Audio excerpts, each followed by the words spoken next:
There is a tension in you. It feels like a fist, closed so tightly the knuckles have turned white.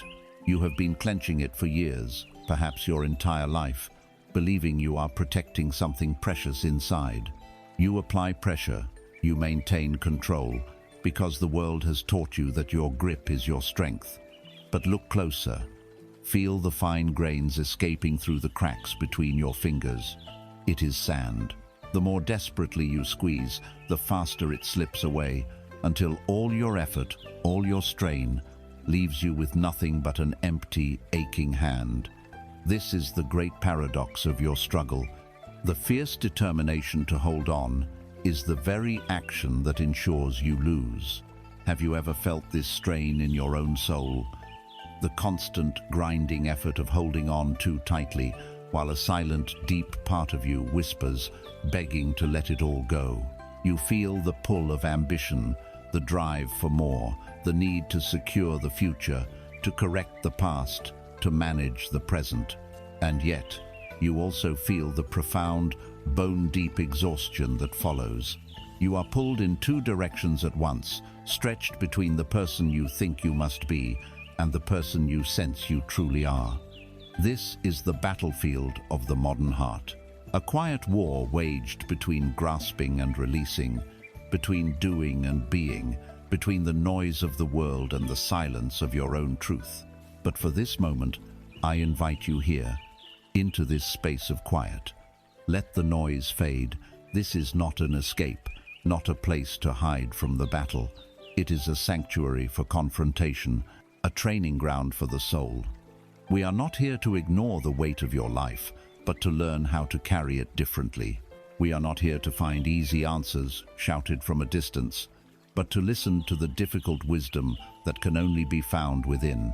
This is not a sermon. There are no 10-step plans to a flawless existence.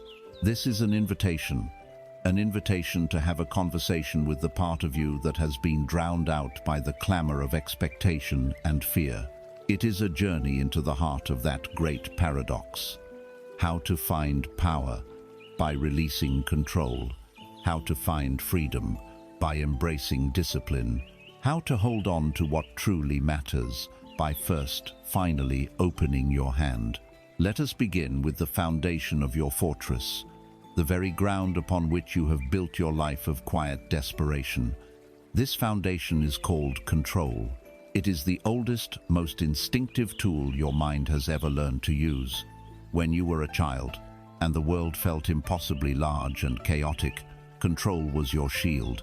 It was how you learned to tie your shoes, to write your name, to build small towers of blocks that obeyed your will in a world that often did not. It brought order to chaos.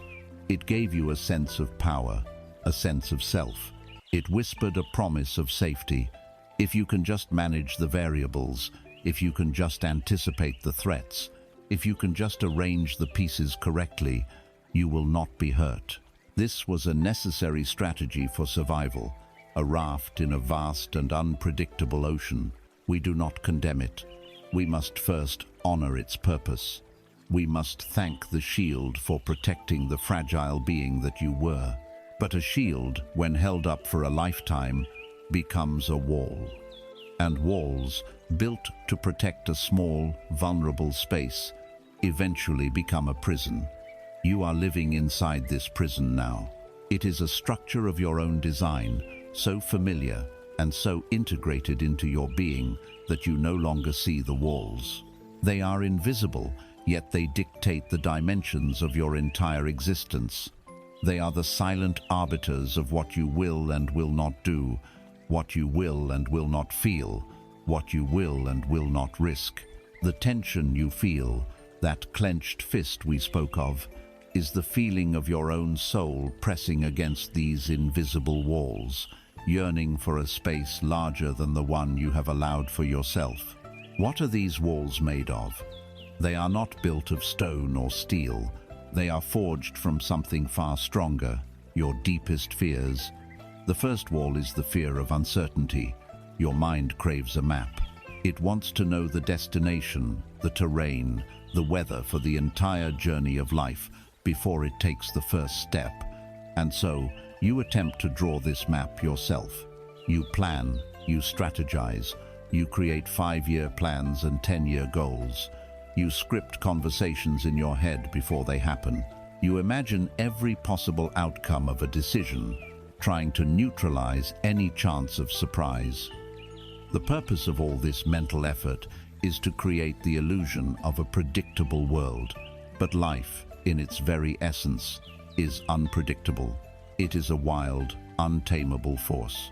And so, when a plan fails, when an unexpected event occurs, when the map proves useless, a wave of anxiety crashes against you. That anxiety is the sound of your body colliding with this invisible wall. You are not anxious because things went wrong. You are anxious because your illusion of control has been shattered. The second wall is the fear of failure. Our world has framed failure not as an event, but as an identity. It is not something that happens, it is something you are. To protect yourself from this devastating judgment, your control mechanism works overtime. It micromanages, it obsesses over details, it rehearses and refines endlessly. It drives you to perfectionism, which is not, as you might believe, a quest for excellence, but a fear-driven attempt to create a failure-proof product, a failure-proof performance, a failure-proof self. This wall isolates you. It prevents you from trying new things where you might be clumsy at first. It stops you from sharing a creative idea that might be rejected. It keeps you from loving with your whole heart, for fear that it might not be returned. This wall promises safety, but it delivers stagnation. You cannot grow in a sterile environment, and the world you have built to avoid failure is the most sterile environment of all. The third and highest wall is the fear of meaninglessness. This is the existential dread that lurks in the quiet moments. The fear that beneath all the activity, all the achievements, all the roles you play, there is a void. And so, you use control to construct a narrative of a meaningful life. You carefully manage your image, your career trajectory, your social standing. You try to control how others perceive you, hoping their validation will convince you of your own worth. You believe that if you can just assemble the right components, the successful career, the perfect family, the admiration of your peers, then your life will add up to something significant. You are trying to build a meaningful life from the outside in. But meaning is not an assembly, it is an emanation. It flows from the inside out. This wall, the one built to save you from emptiness, is the very wall that separates you from the authentic wellspring of purpose that resides deep within your own soul. Now, feel the conflict this creates, the internal civil war. A part of you, the warden you have appointed, loves these walls. It patrols their perimeter daily, checking for cracks, reinforcing weak spots. Inside these walls, everything is known. The routines are set, the risks are calculated, the emotions are managed, or at least suppressed. You are the sovereign of a tiny, predictable, and profoundly lonely kingdom. But another part of you, the prisoner, feels the suffocation. The air inside this fortress is thin and stale. There is no spontaneity. There is no wild, uninhibited laughter. There is no joy of discovery. You hear the sounds of life on the other side of the walls, the raucous music of chants, the thunder of a passionate argument, the gentle rain of vulnerability, but you experience them only as muffled, distant echoes. A part of you clings to the cold, hard certainty of the stone, grateful for its solidity. And another part presses its ear against that same stone, desperate and aching, straining to hear the song of the ocean you have forbidden yourself to sail. This is the source of your exhaustion. It is the immense energy required to be both the prisoner and the warden every single day. Here is the ray of light that cuts through the gloom of this self-made prison. Here is the secret that turns the entire power dynamic on its head. The walls were not imposed upon you by a cruel fate or a punishing world. They were built, stone by stone, choice by choice, by your own hands. They were built for what you believed was your survival. And this realization is not a cause for guilt. It is not another reason to condemn yourself. It is the ultimate key to your liberation. Because the hands that have the power to build are also the hands that have the power to deconstruct. You are the architect. You hold the original blueprints. You know exactly where the mortar is weak, and you know where you painted over the door that was always there. The first step is not to take a sledgehammer and begin smashing wildly. That is just another act of violent control, another lashing out.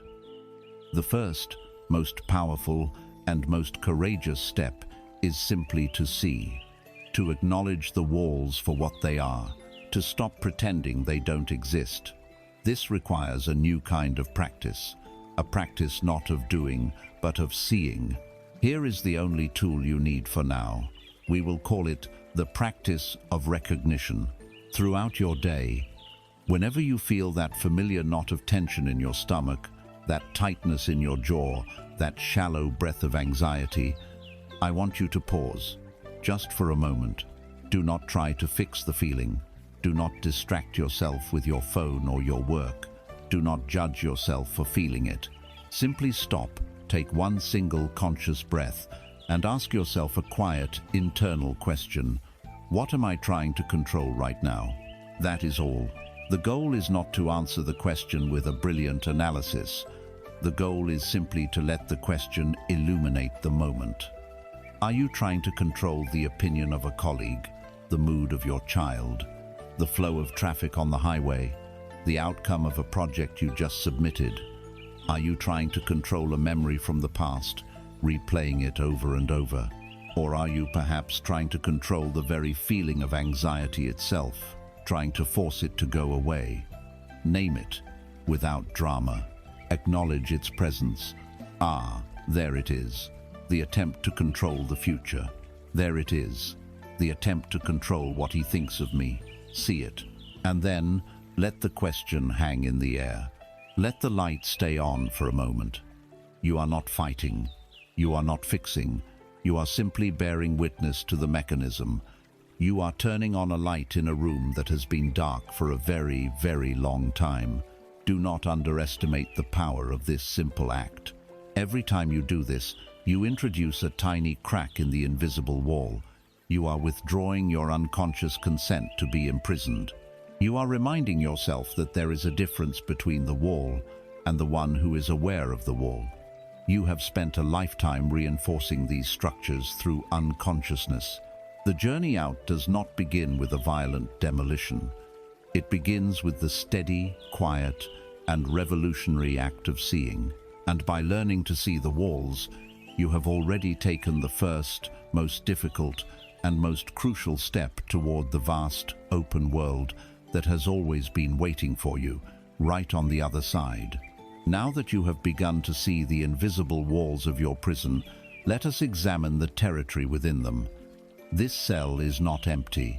It is actively and endlessly patrolled by two powerful phantoms of your own creation. They are the twin thieves of your life force, the architects of your inner restlessness. The first is the ghost of yesterday, a relentless historian of your pain, armed with a perfect memory for every failure, every regret, every wound. The second is the phantom of tomorrow, a masterful artist of anxiety, painting 1,000 possible futures, each one more demanding or catastrophic than the last. They appear to be opposites, one pulling you back, the other pushing you forward. But their mission is identical: to ensure that you are never, ever fully present in the only moment you truly possess, the now. Let us first face the tyranny of the past. The ghost of yesterday is a master of whispers. It corners you in quiet moments and replays your greatest hits of shame and sorrow.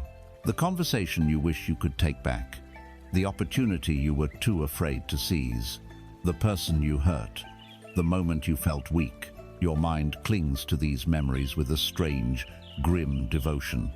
It operates under a faulty premise that by endlessly reviewing and dissecting every mistake, it can somehow prevent them from happening again. It believes it is protecting you, but it is actually chaining you. You carry a mental ledger of every debt you believe you owe, every wrong that was done to you, every instance where you fell short of your own impossible standards. You long to put down this heavy bag of stones, to walk freely into the day, yet every morning you unconsciously stoop to pick it up again, as if it were your sacred duty to bear its weight. This is not just memory, it is a haunting. The past is not a story you recall, it is a filter through which you experience the present. A past betrayal makes you guarded and suspicious in a new, promising relationship.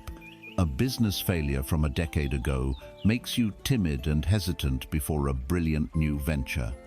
The critical words of a parent from your childhood still echo in your head, informing the opinion you have of yourself today. The ghost of yesterday ensures that you are never truly responding to what is right in front of you. You are responding to the echo of what was. The past becomes a heavy anchor dropped from the stern of your ship.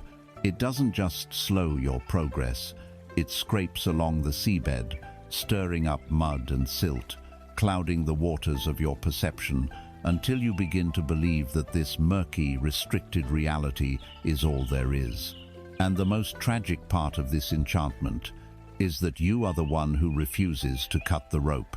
Then there is the other thief, the phantom of tomorrow. If the past is an anchor, the future is a mirage. It is a vast, shimmering desert on the horizon, and your mind, thirsty for certainty and relief, races toward it. This phantom is a seducer. It whispers a tantalizing promise. I will be happy when I get the promotion, I find the right partner, I lose the weight, I buy the house, I finally retire. Happiness, peace, and fulfillment are perpetually deferred. They are always located at a future destination, never at your present location. This constant forward projection is just another, more subtle form of control. You are trying to mentally colonize the future, to solve its problems before they arise, to secure its outcomes before they have even been conceived. You live in a state of perpetual preparation for a life that never quite begins. The conflict here is insidious. You sacrifice the concrete reality of today for the abstract promise of tomorrow. You endure a job you dislike for the sake of a future pension. You neglect your health in the pursuit of a future success. You fail to connect with your loved ones right now because you are too busy planning a future vacation. You are living in a constant state of not yet. And the terrible irony is that when tomorrow finally arrives, it does not arrive as the grand destination you imagined. It arrives as another today. And because your mind is conditioned to project forward, you are unable to inhabit it. You barely notice its arrival before you are already scanning the next horizon for the next mirage. The oasis of peace you have been running toward dissolves into heat and sand the moment you reach it, because the habit of running is all you know. The future is the ever-receding horizon. You can spend your entire life sailing toward it, never once pausing to feel the wind in the sail or the sun on your face, never realizing that the treasure was not the destination, but the voyage itself. Do you see the perfect crime? The past and the future are expert collaborators. One holds you hostage with regret, the other with anxiety.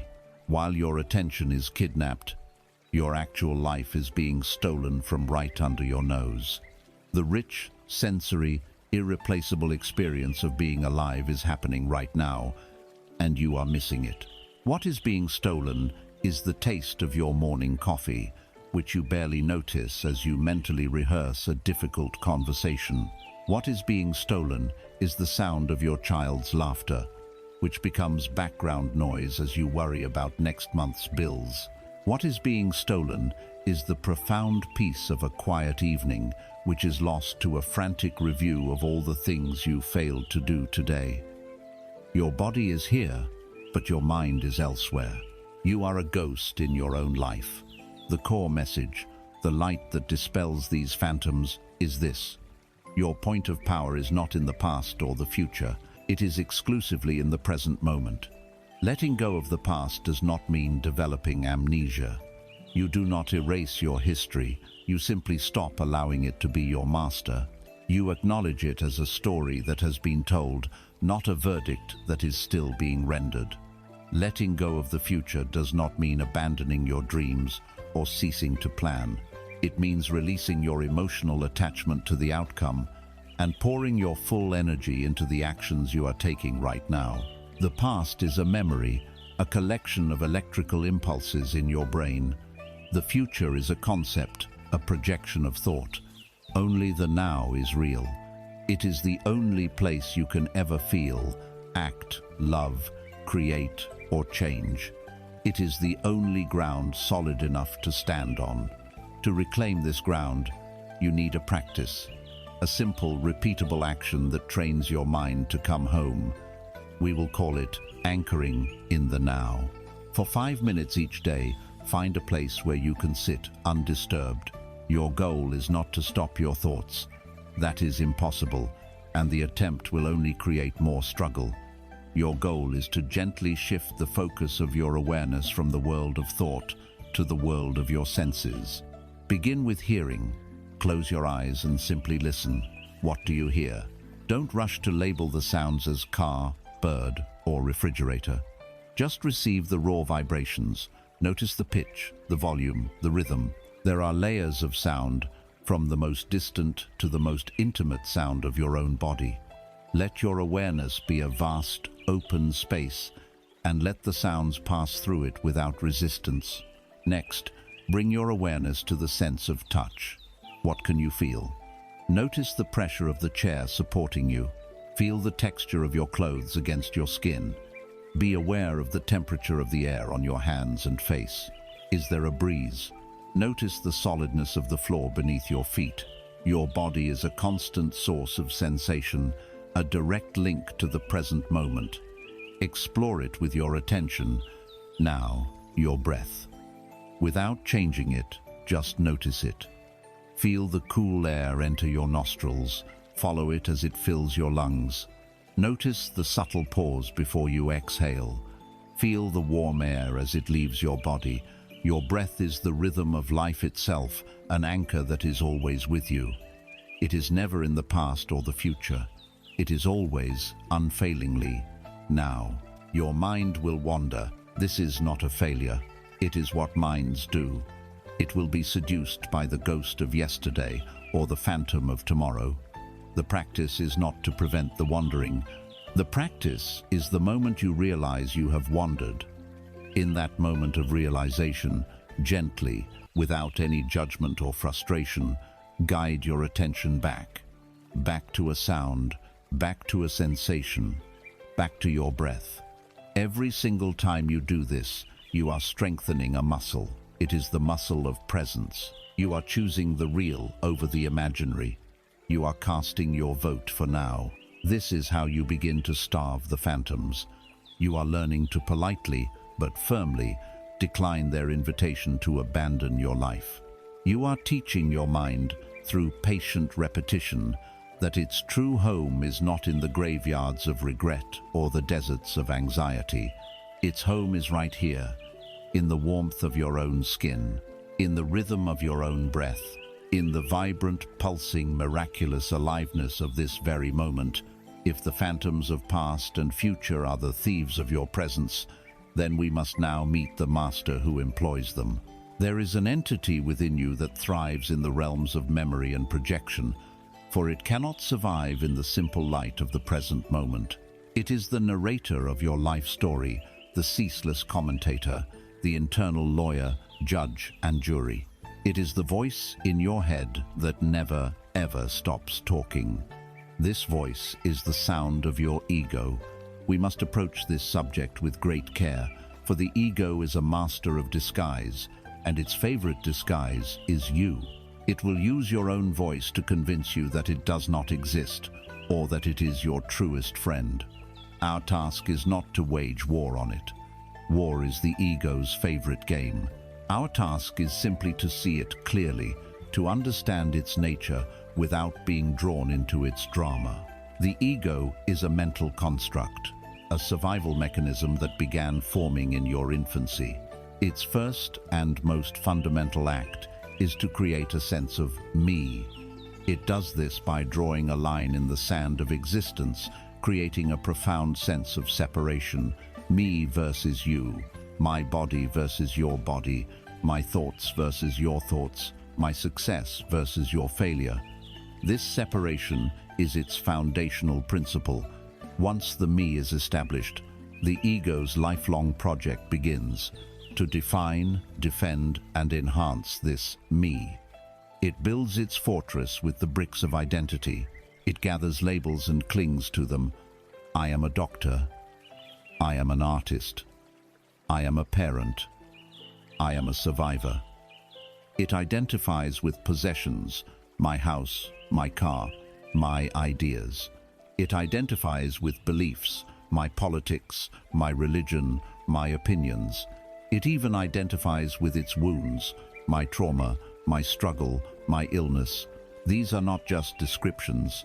To the ego, they are the very substance of its being. This structure is held together by the powerful mortar of its own beliefs. The ego has a rigid blueprint for how the world should operate and how people should behave. The world, in its magnificent indifference, rarely conforms to this blueprint. And when reality clashes with its expectations, the ego feels personally attacked. This is the source of so much of your daily frustration. You are not angry because you are stuck in traffic. Your ego is angry because the world is not obeying its rule that I should have a clear path. You are not hurt by criticism. Your ego is hurt because someone has dared to challenge its self-concept of being competent or good. To the ego, being right is more important than being at peace. In fact, it will readily sacrifice your peace for the short-lived, satisfying jolt of self-righteousness. Conflict, drama, and complaint are not unfortunate side effects of life for the ego. They are its fuel. They are the evidence it uses to prove its own existence and importance. Herein lies the great internal conflict, the battle that exhausts your spirit. It is the clash between the agenda of the ego and the deep, quiet longing of your soul, your true self. The ego's agenda is driven by fear and lack. It wants to be special. It craves attention, praise, and validation from the outside world because, intrinsically, it feels incomplete. It is terrified of being overlooked, of being average, of being forgotten. It constantly compares, measures, and competes. It loves to feel offended, for in the act of taking offense, it solidifies its own sense of a wronged and therefore important self. It lives in the past, nursing its grievances like treasures, or in the future, chasing fantasies of glory and recognition. It cannot bear the simplicity of the present moment, for in the quiet of the now, there is nothing for it to do, nothing to prove, and this feels like a threat to its very survival. The agenda of the soul, or the true self, is the complete opposite. It is rooted in completeness and love. The soul has no need to be special because it knows it is intrinsically part of the whole, as a wave is part of the ocean. It seeks not validation but authenticity. It desires not conflict but connection. It craves not attention but awareness. The soul is not interested in being right. It is interested in being true. It is not afraid of being ordinary. It finds breathtaking beauty in the ordinary fabric of existence. It does not live in the past or the future because it knows that life can only be found in the timeless, ever-present now. This clash is the source of your daily turmoil. An insult arrives through an email. The ego immediately screams, "How dare they? I must defend my honor. I will draft a devastating reply." It marshals its arguments, its justifications, its righteousness. Meanwhile, the soul whispers, "These are just words on a screen. The agitation you feel is your own. This has nothing to do with who you truly are." You make a mistake at work. The ego panics.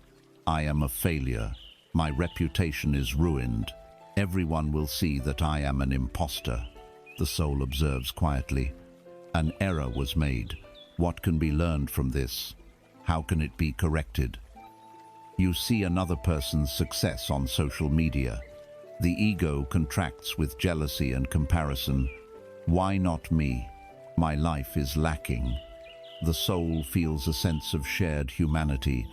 May they be happy. Their joy does not diminish my own. You are living with this constant friction, this war between the noisy demands of your constructed self and the silent wisdom of your essential being. The great liberating truth is this: you are not your ego. You are the awareness that is aware of the ego. The ego is like a mirror that you have been holding inches from your face your entire life. Peering into it, all you have ever seen is your own reflection, your face, your story, your dramas, your fears. You have become so mesmerized by this reflection that you have mistaken it for the entire world. To let go of the ego does not mean to destroy it. It simply means to lower the mirror just a few inches, so that for the first time you can see what has been there all along, vast and serene behind it, the sky. You are the sky, not the constantly changing reflection in the mirror. The ego, with all its thoughts, emotions and dramas, is just a cloud passing through the vast, open, silent sky of your awareness. The sky does not cling to the clouds. It does not fight the storm clouds or chase the fair weather clouds. It allows them all to arise, to be, and to pass, remaining itself unchanged. This is your true nature. To experience this truth directly, you need a practice that creates a space between you and the voice in your head. It is the practice of self-inquiry, and its tool is a simple, penetrating question. The next time you feel the grip of a strong, reactive emotion, a surge of anger, a sting of jealousy, a wave of defensiveness, I want you to pause. Instead of immediately believing the story the emotion is telling you, introduce a gentle, curious question. Who is feeling this? When you feel the burn of an insult, ask internally, who, precisely, is the one that feels insulted? Is it the vast, silent awareness that you are? Or is it the small, constructed identity that has a rule about being respected? When you are in an argument, feeling the desperate, urgent need to prove your point and be right, ask, who is it that needs to be right? What part of me feels threatened by being wrong? When you feel a flush of pride from a compliment, ask, who is it that is being inflated by these words? The purpose of this question is not to arrive at an intellectual answer. The purpose is to interrupt the process of unconscious identification. It's like a pattern interrupt for the ego. By asking who, you shift your attention from the external event and the emotional reaction to the inner subject who is experiencing it. In that subtle shift, a gap is created. And in that gap, you are no longer the actor lost in the drama. You become the audience, watching the play. You go from being the reflection to being the one holding the mirror. This is not a practice of annihilation. The ego is a necessary tool for navigating the three-dimensional world, just as a mirror is a useful tool for combing your hair. The problem arises when you believe the reflection in the mirror is you. The goal is to put the ego in its rightful place, as a functional tool, a servant, not the master of your inner house.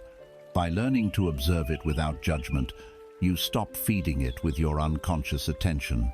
You are learning to hold the mirror at a healthy distance, to use it when needed, and then to put it down, so that you may experience the world not through a reflection, but directly, with the fullness of your being. By ceasing to be an unwitting slave to your ego, you create a clearing in the dense, tangled forest of your mind. This clearing is a space of profound quiet. It is called silence. And it is here, in this newfound stillness, that the deepest truths can finally begin to speak. You have begun to see the walls of your prison. You have met the twin thieves of past and future, and you have been introduced to their master, the ego. Now, by learning to observe this inner world, you have created a small clearing in the dense forest of your mind. And what do you find in this clearing? At first, it seems to be nothing, a void, an unnerving emptiness we call silence. And your first instinct, the instinct of a lifetime of conditioning, is to fill it immediately. The moment a conversation ends, a phone is raised to fill the space. The moment you are alone in a car, a podcast is switched on. The silence between songs on a playlist feels like a technical error. We have become a civilization that is profoundly, deeply terrified of silence. We have mistaken it for boredom, for loneliness, for unproductivity, for nothingness. We treat it like a vacuum that nature abhors, a void that must be crammed with noise, data, and distraction, lest we be left alone with the one thing we are most afraid of, ourselves. Why this fear? Why does a simple absence of sound provoke such a deep-seated anxiety? Because when the external noise ceases, the internal noise becomes deafeningly loud. The silence of the outside world acts as an amplifier for the chaos of our inner world. All the unresolved anxieties, the suppressed sorrows, the nagging insecurities, and the relentless voice of the inner critic, the things we use noise to escape, all come rushing to the forefront of our awareness. The silence forces a confrontation. It sits you down in a room with the frantic, chattering ego you have just begun to recognize, and there is nowhere to run. You can no longer drown out its whispers with a louder sound. You must finally listen to what it is saying, and that can be a terrifying prospect. Furthermore, we are deeply conditioned by a culture that worships at the altar of productivity. We have been taught that our value is inextricably linked to our activity. To be busy is to be important. To be consuming, creating, or communicating is to be alive. Silence, in this paradigm, is the ultimate sin. It is wasted time. It is a gap in your output. A moment spent simply sitting and looking out a window feels indulgent, lazy, even shameful. A deep guilt can arise, the feeling that you should be doing something, learning something, achieving something. You feel the itch in your fingers to check your email, to scroll through a feed, to do anything to feel productive and quell the discomfort of simply being. At its deepest root, this fear of silence is an existential one. Without the constant distraction of the ego's daily dramas and the world's endless demands, we may come face to face with the vast, impersonal mystery of existence itself. Questions of meaning, mortality, and our own smallness in the cosmos may begin to surface. The noise is a buffer, a comforting blanket of static that protects us from these profound and sometimes unsettling truths. This creates a powerful internal conflict, a tug-of-war between the addict and the seeker within you. The addict is the part of you that has been trained by the modern world. It craves the next hit of stimulation, the next notification, the next like, the next episode, the next piece of news or gossip. It is driven by a restless, dopamine-seeking hunger. In the absence of input, this part of you feels genuine panic. It experiences silence as a form of withdrawal. The discomfort is real. It is an itch in the mind, a nervous energy in the body, a desperate urge to fill the void. This addict believes that stimulation is life, and that silence is a small death. But there is another part of you, the seeker. This part is ancient, quiet, and wise. It is the part of your soul that feels utterly exhausted by the relentless barrage of noise. It feels fragmented, overstimulated, and perpetually drained. It is the source of that deep sigh of relief when you finally turn everything off at the end of a long day. The seeker does not crave more information.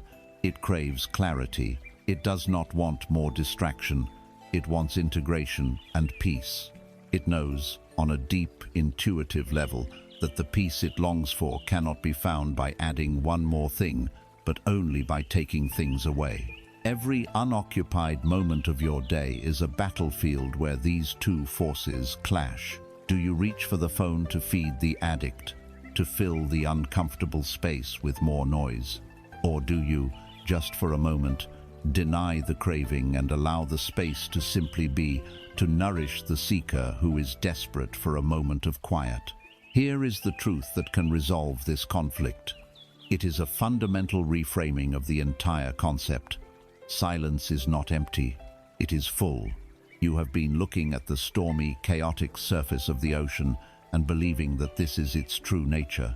The noise of the world, the frantic churn of your own mind, these are the crashing waves, the howling wind, the stinging spray. They are dramatic, powerful, and command all of your attention. But this is only the surface. Silence is the deep ocean. It is the vast, dark, immeasurable space that lies beneath the turmoil. It is where the true power resides. It is where the largest, oldest, and most mysterious forms of life exist. The surface is reactive, but the deep is creative. Silence is not the absence of something, it is the presence of everything. It is a space of pure potential. It is the fertile ground from which all true creativity, all genuine insight, and all profound healing arises. It is the canvas upon which the masterpiece of your life can be painted. But you cannot paint on a canvas that is already covered in graffiti. In the roaring cacophony of your daily life, you can only hear the loudest voices, the demands of your boss, the opinions of society, the fears of your ego. But your truth, your intuition, your soul's purpose, it does not shout, it whispers, and it will only speak when you are finally quiet enough to listen. To cultivate the ability to hear it, you must begin to intentionally create space for silence. Do not be ambitious. Do not attempt a week-long silent retreat. You would be overwhelmed. Instead, you will create small, manageable islands of silence in the vast ocean of your day. Start with 5 minutes. Find a time that is yours alone, perhaps in the early morning before the house wakes up, or sitting in your car in the driveway after you have arrived home, but before you go inside. You might simply close your office door during a lunch break. For these 5 minutes, the rules are simple and absolute. No phone, no computer, no music or podcast, no book or magazine. Your only task is to cease all input and to simply be. You can sit, you can stand, you can look out a window, you can close your eyes or keep them open. The form does not matter. The intention is everything, to be present in the silence. It will feel intensely uncomfortable at first. Your mind will race, presenting you with a to-do list, replaying a conversation, worrying about the future. The urge to do something will feel like a physical force. Your task is not to fight this urge. That is a battle you will lose. Your task is simply to notice it. Notice the restlessness. Notice the discomfort. Acknowledge it without judgment, and then gently, lovingly, return your attention to the silence. Let the discomfort be there. It is a healthy sign. It is the feeling of an addiction beginning to break. These small 5-minute islands will, over time, begin to feel less like a chore and more like a refuge. You will start to look forward to them. They are moments to decompress, to reset, to come home to yourself. Gradually, these islands will begin to connect, forming a vast, quiet continent inside of you. This inner sanctuary becomes a source of profound stability and strength. You will find that you are no longer so easily thrown off balance by the storms of the external world, because you have discovered the deep, unshakable calm of the ocean within. You are no longer just a victim of the waves. You are the vast, silent water itself. And it is in this quiet, in this newfound stillness, that you will realize you are not empty. You are connected to something profound. You will begin to notice a subtle, steady rhythm that has been there all along, beneath the noise. It is the anchor you have been seeking. It is the simple, life-giving, and ever-present pulse of your own breath. In the vast, quiet space you have begun to cultivate, you may now notice a subtle, constant rhythm. It is a presence that has been with you every second of your existence, yet one you have almost entirely ignored. It is the first thing you did upon entering this world, a gasp that announced your arrival. It will be the last thing you do before you depart, a release that signals your return to the mystery. Between these two profound moments, the miracle of your own breath unfolds, tirelessly, faithfully, some 20,000 times a day. And yet, you pay it almost no attention. It has been relegated to the background of your life, an automatic, biological function. But here, in this inner work, we will bring it to the foreground. For this simple, overlooked process is not just a mechanism, it is a tool of immense power. It is the key to self-mastery. And learning to use it, consciously, is your first true act of rebellion. This is a rebellion against the tyranny of your own reactive mind.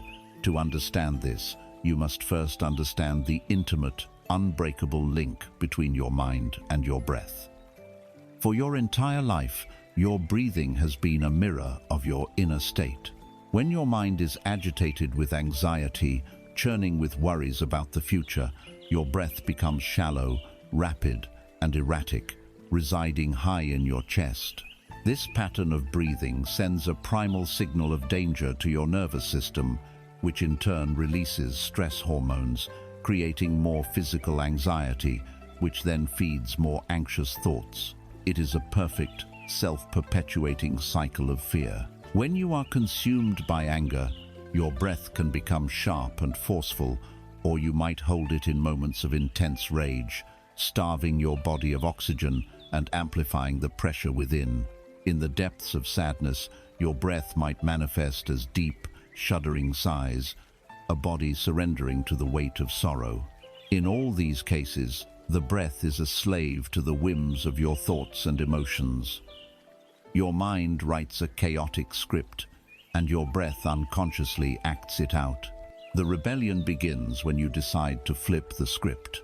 Now, the part of your mind that loves complexity, the ego, will immediately dismiss this. It will scoff. Breathing, that is your profound solution. I have real, tangible problems. Financial stress, a difficult relationship, deep-seated trauma, existential dread. And you are telling me the answer is to simply breathe. That is insultingly simple. You must acknowledge this voice. It is speaking from a lifetime of conditioning. We have been taught that for every complex problem, there must be an equally complex solution. We seek sophisticated therapies, intricate philosophical systems, elaborate 12-step programs, and mountains of self-help books. The idea that something so fundamental, so simple, so freely available could be the key to unraveling our deepest knots feels like a trick. It is a deep affront to the ego, which believes that it must be the one to solve the problem through its own cleverness, through more thinking, more analysis, more struggle. The rebellion of conscious breathing is a rebellion against the ego's frantic need to be in charge. It is a gentle surrender to a wisdom that lies deeper than thought. Here is the core message, the principle that unlocks this power. Your breath is the ultimate anchor to the present moment. While your mind can wander through the endless corridors of past regrets and future anxieties, your breath can only ever be now. You cannot take a breath that is in the past. You cannot inhale a future breath. Each and every breath you take is a direct physical event occurring in the raw reality of the present. Therefore, to bring your full, undivided attention to the sensation of your breathing is, by definition, to bring your mind home to the only place where life is actually happening. It is the most direct, efficient, and foolproof method for exiting the haunted houses of yesterday and tomorrow. Imagine your breath is a fine, golden thread. One end of this thread is tied to the wild, untamed kite of your mind. A kite that soars, dives, and tangles itself in the unpredictable winds of thought. The other end of this thread is held, right now, in your hand. For most of your life, you have been unaware of this thread. You have let the kite drag you across the landscape, through fields of sorrow and over cliffs of anxiety. You believed you were the kite, but you are not. You are the one holding the thread. Conscious breathing is the act of remembering this. It is the act of gently but firmly beginning to apply a steady, calming tension to the thread. You are no longer being pulled. You are now the guide. You are sending a signal from your body, from the anchor of the present moment, up the golden thread to your frantic mind, and that signal says, "Come home, be still, all is well." This is the perfect fusion of our theme. You are letting go of your entanglement with the chaos of thought, while holding on to the life-giving anchor of the breath. To turn this principle into a discipline, we will use a simple but profound technique known as box breathing. It is a practice used by everyone from ancient yogis to elite soldiers to cultivate a state of calm, focused awareness. It is called box breathing because it has 4 equal sides, creating a structure of balance and order for the mind to follow. Find a comfortable place to sit, with your spine relatively straight to allow for a full breath. Gently exhale all the air from your lungs, emptying them completely. Now we begin. Through your nose, inhale slowly and smoothly to a mental count of 4. 1, 2, 3, 4. Feel your lungs expand, first your belly, then your chest. At the top of the inhale, gently hold your breath for a count of 4. This is not a forceful clenching, it is a calm, serene pause. 1, 2, 3, 4. Now, through your mouth or nose, exhale just as slowly and smoothly for a count of 4. Release the air completely. 1, 2, 3, 4. At the bottom of the exhale, in the quiet emptiness, hold the breath again for a final count of 4. 1, 2, 3, 4. That is one cycle. That is one box. Do not rush. Begin again. Inhale, 2, 3, 4. Hold, 2, 3, 4. Exhale, 2, 3, 4. Hold, 2, 3, 4. Do this for just 2 or 3 minutes to start.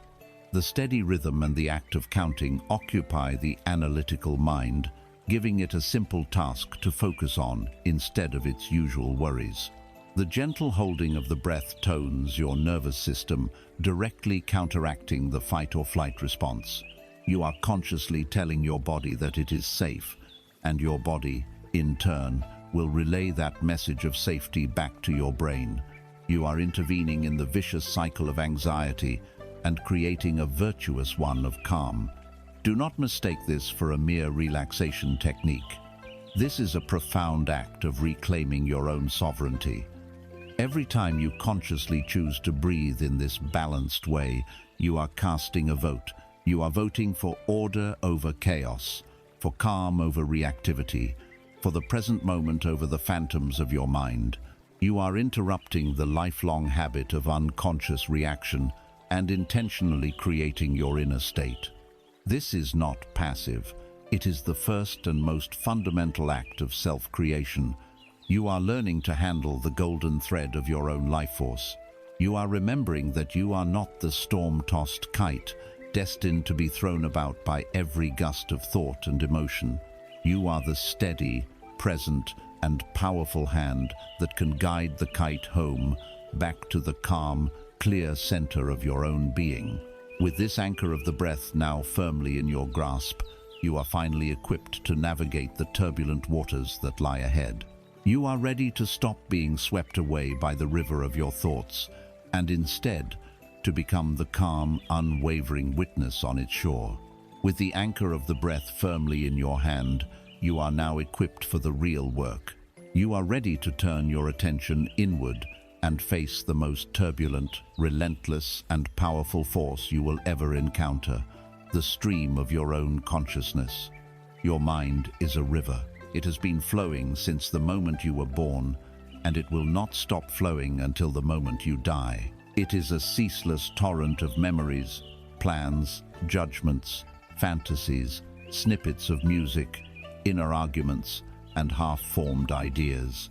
For most of your life, you have not known anything but this river. You were born in its currents, and you have been thrashing about in them ever since. You have been so completely immersed in the water, so swept along by its unpredictable eddies and rapids, that you have made a fundamental error in perception. You believe that you are the river. You mistake the movement of its water for your own volition. The chaos of the current feels like the chaos of your own soul. Let us examine the nature of this river more closely. The first thing you must understand is that its flow is largely involuntary. You do not consciously decide to think the vast majority of your thoughts, any more than you consciously decide to beat your heart or digest your food. Thoughts simply arise.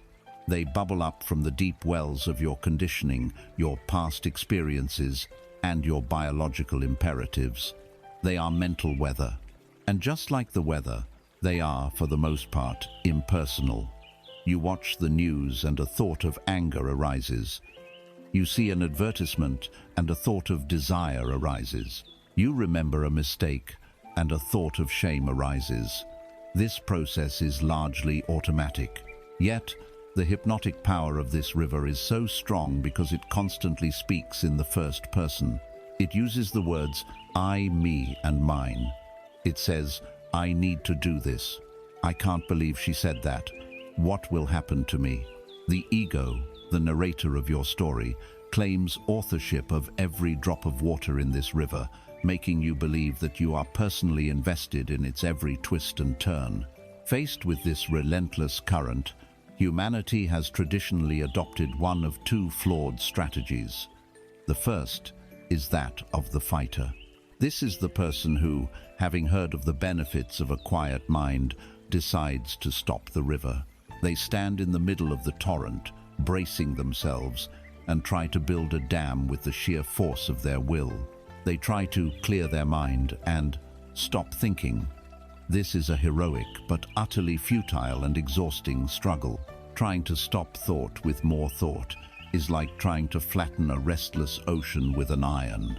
The pressure simply builds and builds behind the dam of their resistance until it inevitably breaks, and the resulting flood of thoughts is even more violent and overwhelming than before.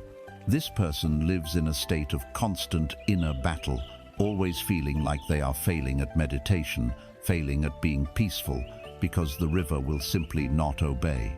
The second, and more common, strategy is that of the drifter. This is the person who has surrendered to the river completely without even knowing it. They are unconsciously identified with every single thought and emotion that flows through them. A thought of anxiety arises, and immediately, I am anxious. A thought of judgment arises, and I am a judgmental person. A fleeting memory of sadness appears, and I am sad. There is no space, no separation between the awareness and the thought. They are fused together. This person is tossed about mercilessly by the currents of their own mind, their mood and actions dictated by the random debris that floats by. They are perpetually exhausted from the inner drama, living a life of constant reaction, never realizing that they are not the river, but a person being carried away by it. There is a third way. It is not about fighting the river, nor is it about drowning in it. It is about learning to walk out of the water. The anchor of your breath is the tool that makes this possible. By focusing on the physical sensation of your breath, you create just enough stability, just enough traction to pull yourself out of the frantic current and onto the solid ground of the riverbank. And from the quiet dignity of the shore, you can finally do something you have never done before. You can simply watch the river flow. The watcher on the bank, this calm, curious, witnessing presence, this is who you truly are. You are not the river. You are the awareness that is aware of the river. Let us deepen this metaphor. If the thoughts, emotions, and sensations are the river, then you are the vast, open sky above it. Thoughts are merely clouds. They drift into the sky of your awareness. Some are dark and menacing storm clouds of anger or fear. Some are light, wispy, fair-weather clouds of happiness. Some are dense, grey blankets of boredom or melancholy. They arise in the sky, they exist for a time within the sky, and they eventually dissolve back into the sky. But they are never, ever the sky itself. The sky is not damaged by the storm. It is not improved by the beautiful sunset. It is not stained by the grey fog. The sky is the silent, changeless, ever-present space in which all this mental weather occurs. To let go, in this context, is to let go of the exhausting belief that you are the cloud. It is to stop chasing the beautiful clouds and running from the dark ones. It is to cease the struggle to control the weather. You simply rest in your own innate nature as the vast, open, and peaceful sky. To cultivate this state of being the watcher, you can employ a simple but powerful meditative technique. Find your quiet seat. Begin with a few rounds of box breathing to drop your anchor into the present moment. Now, turn your attention toward the river of your mind, not to jump in, but to observe from the shore. As a thought drifts into your awareness, instead of being swept away by its story, you will gently and neutrally label its category. A thought about an upcoming meeting arises. Instead of diving into the details, you simply note in your mind, planning. A memory of something embarrassing you said last week surfaces. You gently label it, remembering. A harsh, critical thought about yourself appears. You label it, judging. A vague sense of unease about the future floats by. You label it, worrying. The label is not an analysis. It is not an invitation to explore the thought further. It is a simple tool of disidentification.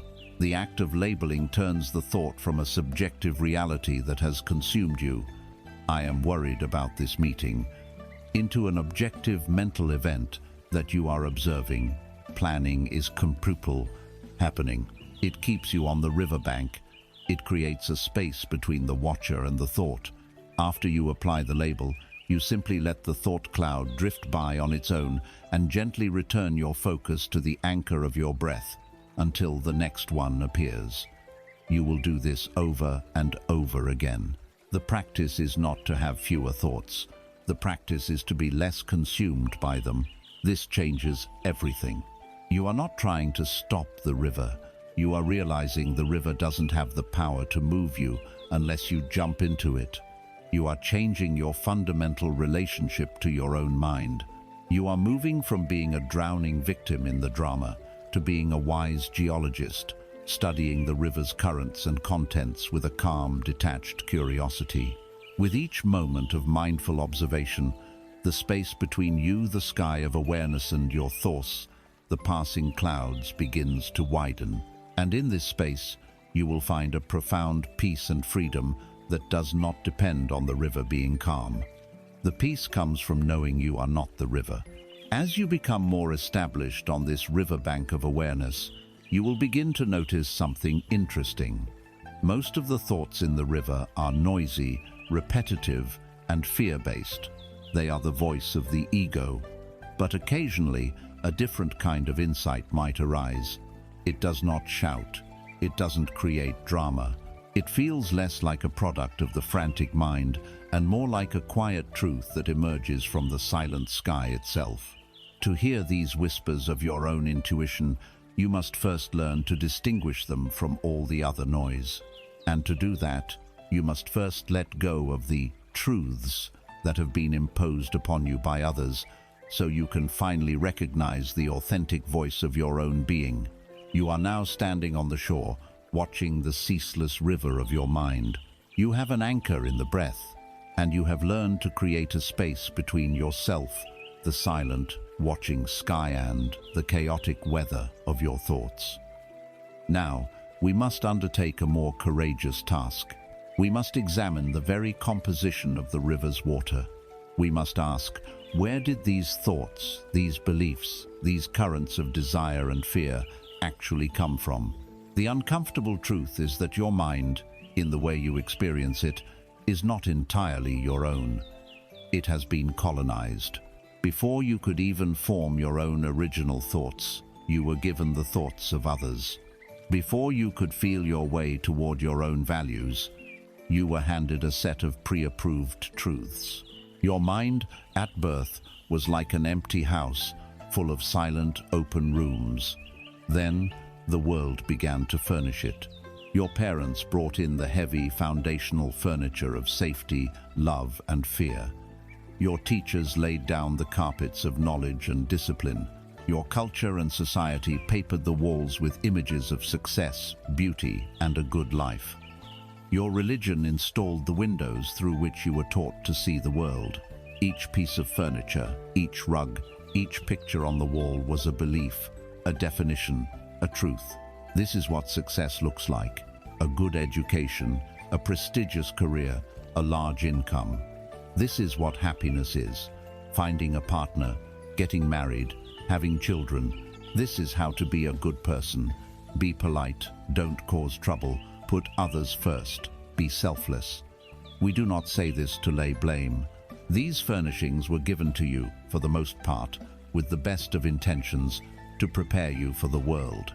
But you must realize that you are living in a house furnished entirely by others, according to their tastes and their needs. You have been living there so long, you have forgotten that you never chose a single piece of it.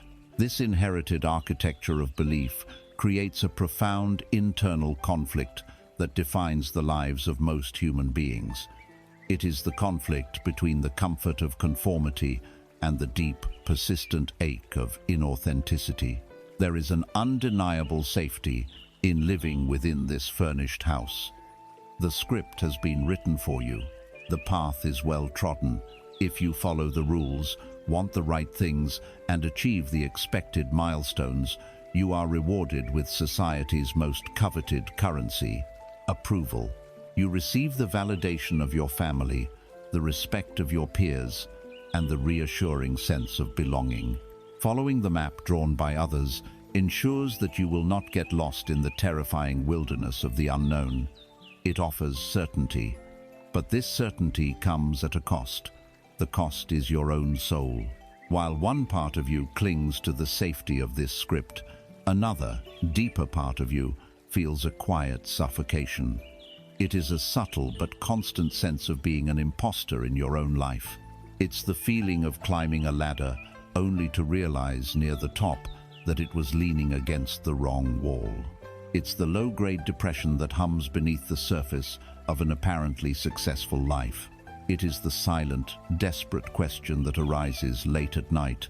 Is this all there is? This is the ache of your authentic self, your soul, struggling to breathe under the weight of all the borrowed truths. Imagine you are wearing a wardrobe of heavy coats, given to you since birth. A coat of fierce ambition from your father, a coat of perpetual anxiety from your mother, a coat of rigid conformity from your schooling, a coat of religious dogma from your community. These coats have kept you warm, shielding you from the cold winds of judgment and failure. But they are not your size. They are heavy. They restrict your movement. You cannot run, dance, or even raise your arms to the sky.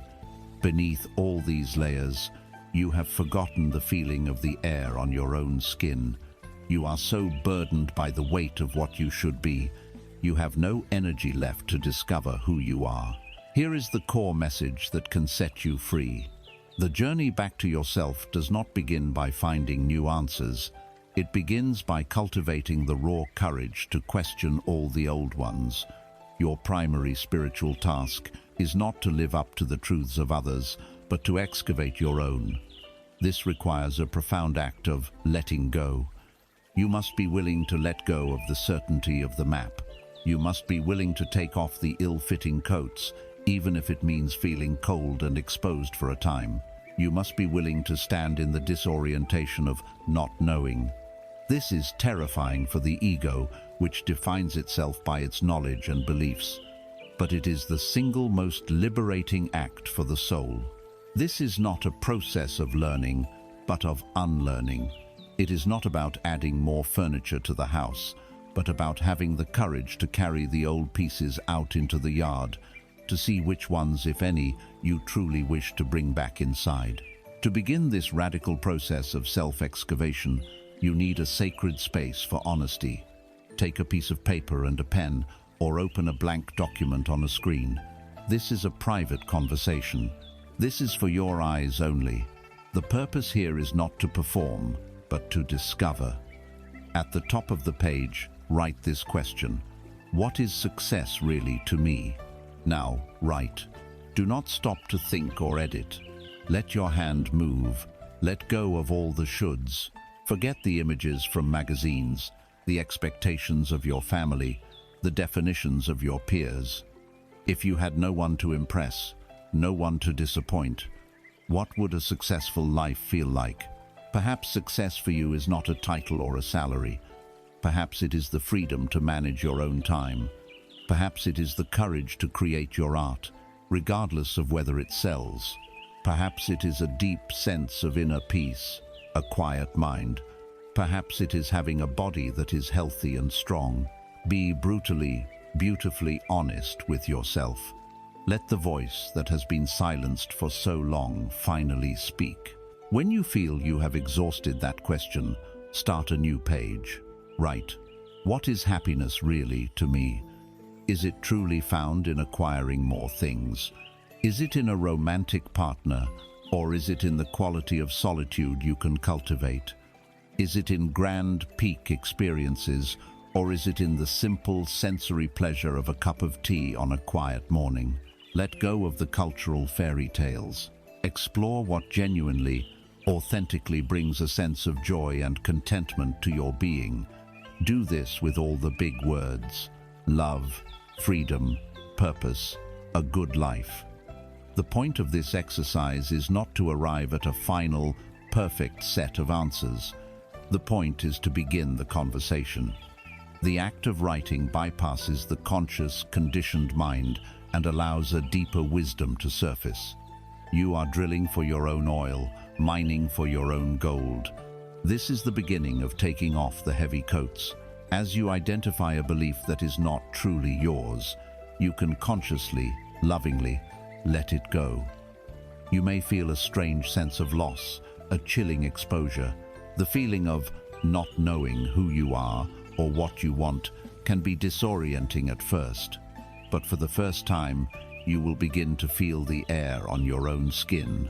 You will begin to remember the true shape and contour of your own spirit. This is not about rejecting everything from your past. In this process of examination, you may find that some of the truths you were given genuinely resonate with you. But now, you keep them not out of unconscious inheritance, but out of conscious choice. They are no longer a heavy coat you are forced to wear, but a garment you choose to put on because you genuinely love it.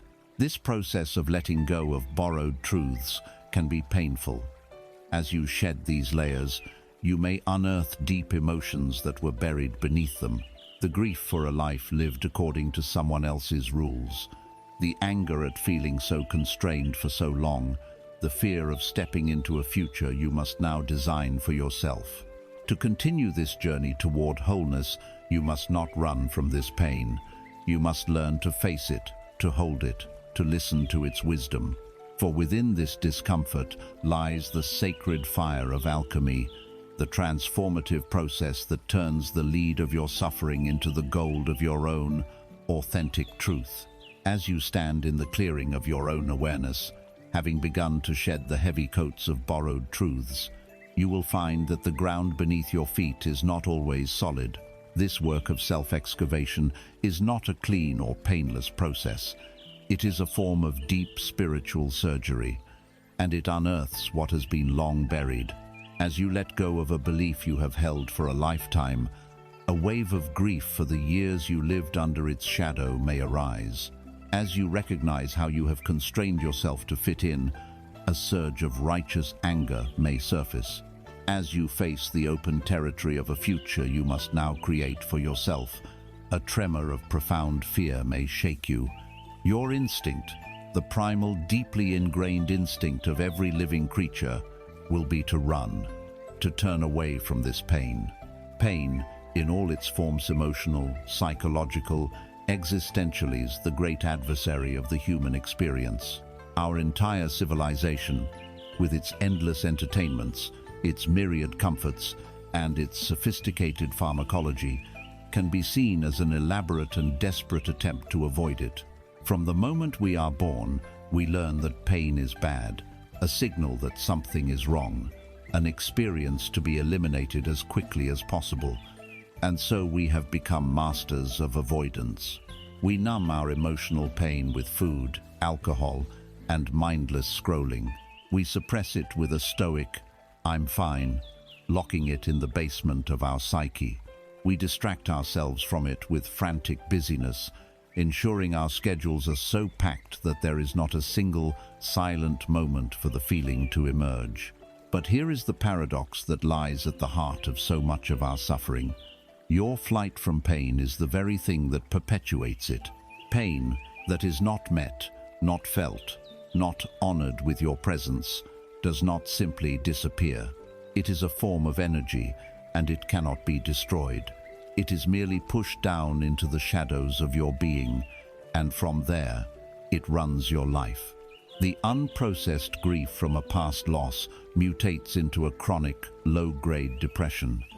The unmetabolized anger from a past injustice sours into cynicism and bitterness. The unfaced fear from a past trauma manifests as crippling anxiety or self-sabotaging behaviors. The pain you refuse to feel in the present moment becomes the architect of your future.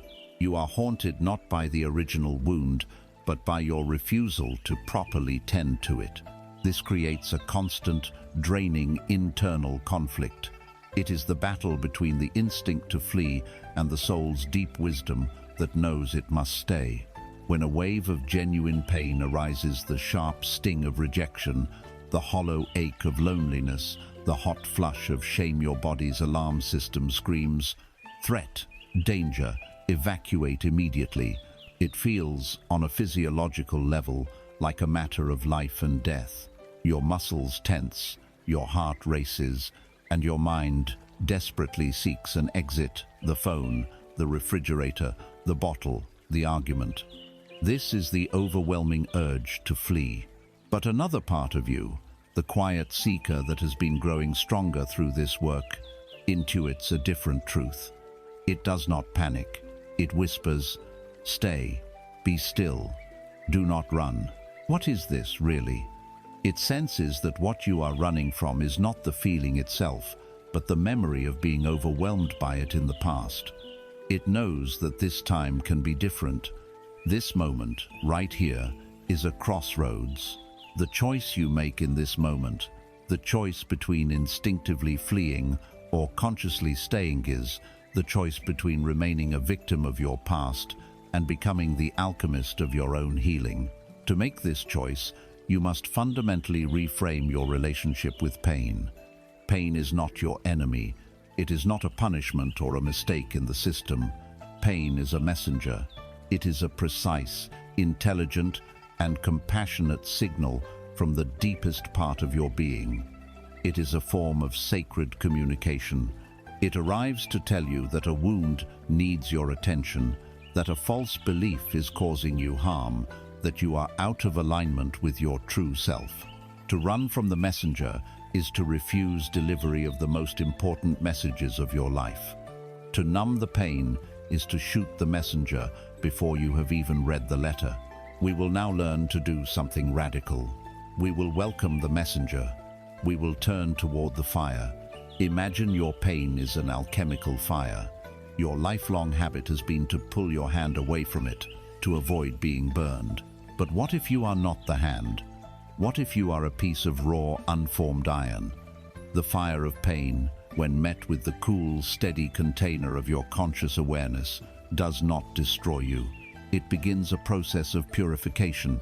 It burns away your impurities, your egoic defenses, your cherished victimhood, your childish attachments.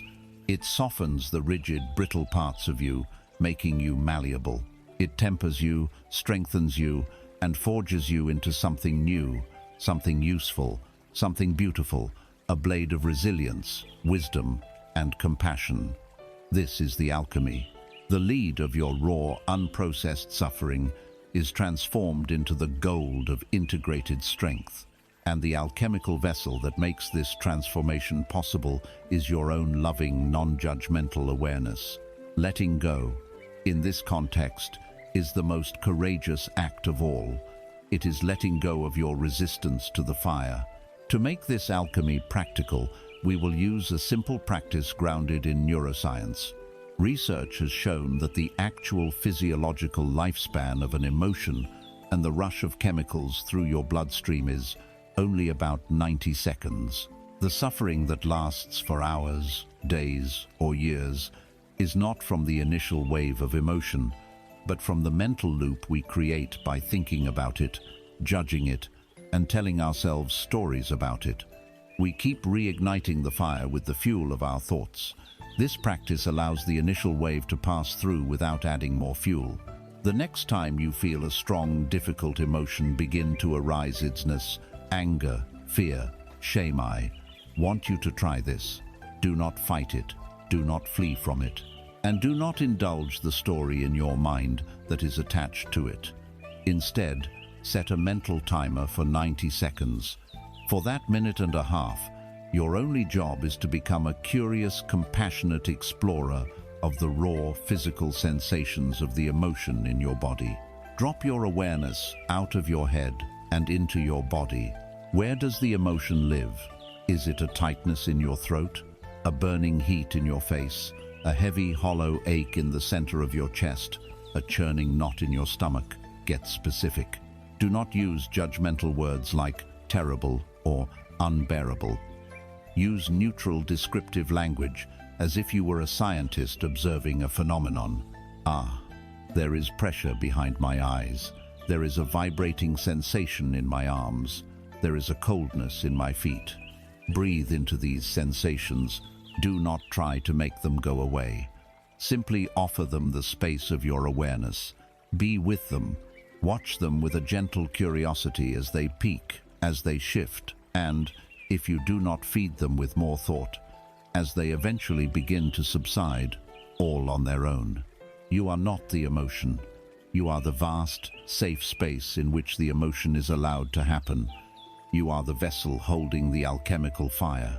When you practice this, you are metabolizing your pain instead of storing it. You are proving to your nervous system that you can survive the feeling, that it is not in fact a life-threatening event. Each time you do this, you become stronger, more resilient. Your capacity to hold discomfort without reacting grows. You stop asking, "How can I get rid of this pain?" And you begin to ask the true alchemical question, "What is this pain trying to teach me?" This courageous act of turning toward your pain is a profound form of surrender. But as you practice this deep letting go, a crucial and logical question will inevitably arise in your mind. If you are letting go of control, of past and future, of ego, and now even of your resistance to pain, does this not lead to a state of passivity, of apathy? Does this journey of surrender turn you into a doormat, devoid of will and ambition? This is a vital misunderstanding we must now address. We must learn the critical difference between the dead-end street of apathy and the powerful, engaged, and liberated state of detachment. As we journey deeper into this territory of letting go, a crucial and reasonable voice will arise from within you. It is the voice of the pragmatist, the protector, the part of you responsible for survival in a demanding world. It will ask, with deep sincerity, if I let go of my attachment to outcomes, if I release my resistance to pain, if I loosen my grip on the future, what will motivate me? Will I not become passive? Will I not drift into a state of lazy, careless indifference? Does this path of surrender lead only to apathy? This is perhaps the most profound and common misunderstanding on the entire journey, the fear that keeps so many chained to a life of anxious striving. So let us be clear. We must dismantle the false and dangerous equation that says letting go is the same as giving up. We must, with surgical precision, separate the dead-end street of apathy from the liberating highway of detachment. First, we must understand what apathy truly is. Apathy is not a state of enlightened release. It is a state of profound and painful disconnection. It is not the result of letting go too much. It is the tragic and inevitable result of holding on too tightly for too long and being disappointed too many times. Apathy is the scar tissue that grows over a burnt-out heart. It is the psychological equivalent of a system shutdown, a protective mechanism that engages when the pain of caring, wanting, and striving becomes too great to bear. The apathetic person has not transcended desire. They have been crushed by it. And so, to protect themselves from further pain, they adopt a posture of not caring. It doesn't matter anyway, they say. What's the point? This is not freedom. It is a prison of hopelessness, a grey, heavy blanket of meaninglessness that smothers the life force. Apathy is a flight from life, a retreat from the battlefield, because you have lost all hope of victory. It is, in its essence, the sour, curdled state of frustrated attachment. Detachment is an entirely different universe. If apathy is a disconnection born of pain, detachment is a wise and loving connection born of clarity. It does not arise from burnout, but from a profound insight into the nature of reality. This insight is simple. The only things you can truly control in this life are your own intentions, your own attitude, and your own actions in this present moment. Everything else, the results of your actions, the opinions of others, the stock market, the weather, the flow of traffic, is fundamentally outside of your direct control. The attached person lives in a constant state of anxiety because their emotional well-being is tied to this vast realm of things they cannot control. The detached person finds freedom by choosing to place their full attention, their full care, and their full energy onto the one small realm they can control, their own conduct. Let us use the metaphor of an archer. Imagine two archers standing side by side, aiming at a distant target. The first is the archer of attachment. His mind is not on the arrow or the bow. It is on the prize money, the roar of the crowd, the approval of the king. It is on the fear of missing, the shame of failure, the desperate need to prove himself. His focus is fractured. His breath is shallow. His hand trembles slightly because he is trying to control not just his shot, but the entire future that depends on it. He is a slave to the result, and his actions are poisoned by fear. The second is the archer of detachment. He too wishes to hit the target, but he knows a deep secret. He knows the only way to maximize his chances is to forget the target entirely. He falls in love with the process of the shot. He pours the totality of his being into the things he can control.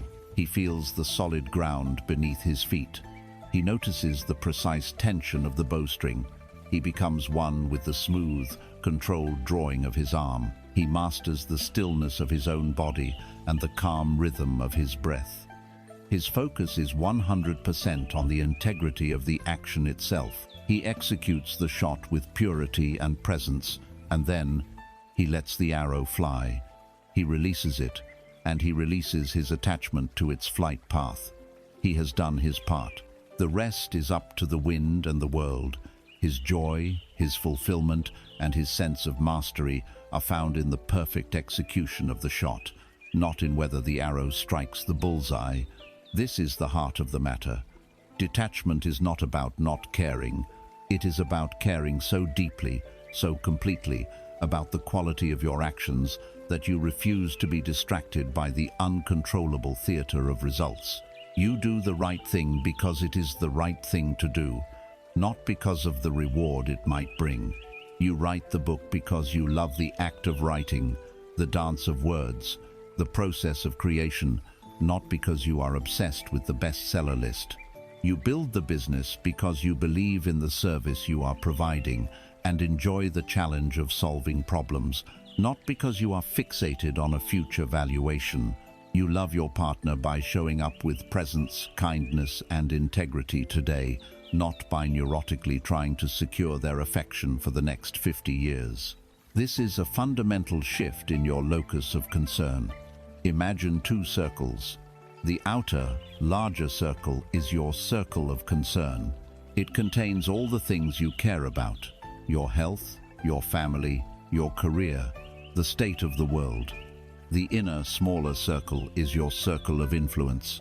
It contains the things you can actually, directly control: your effort today, your attitude right now, the choice between kindness and anger, the food you eat at your next meal, your commitment to your practice.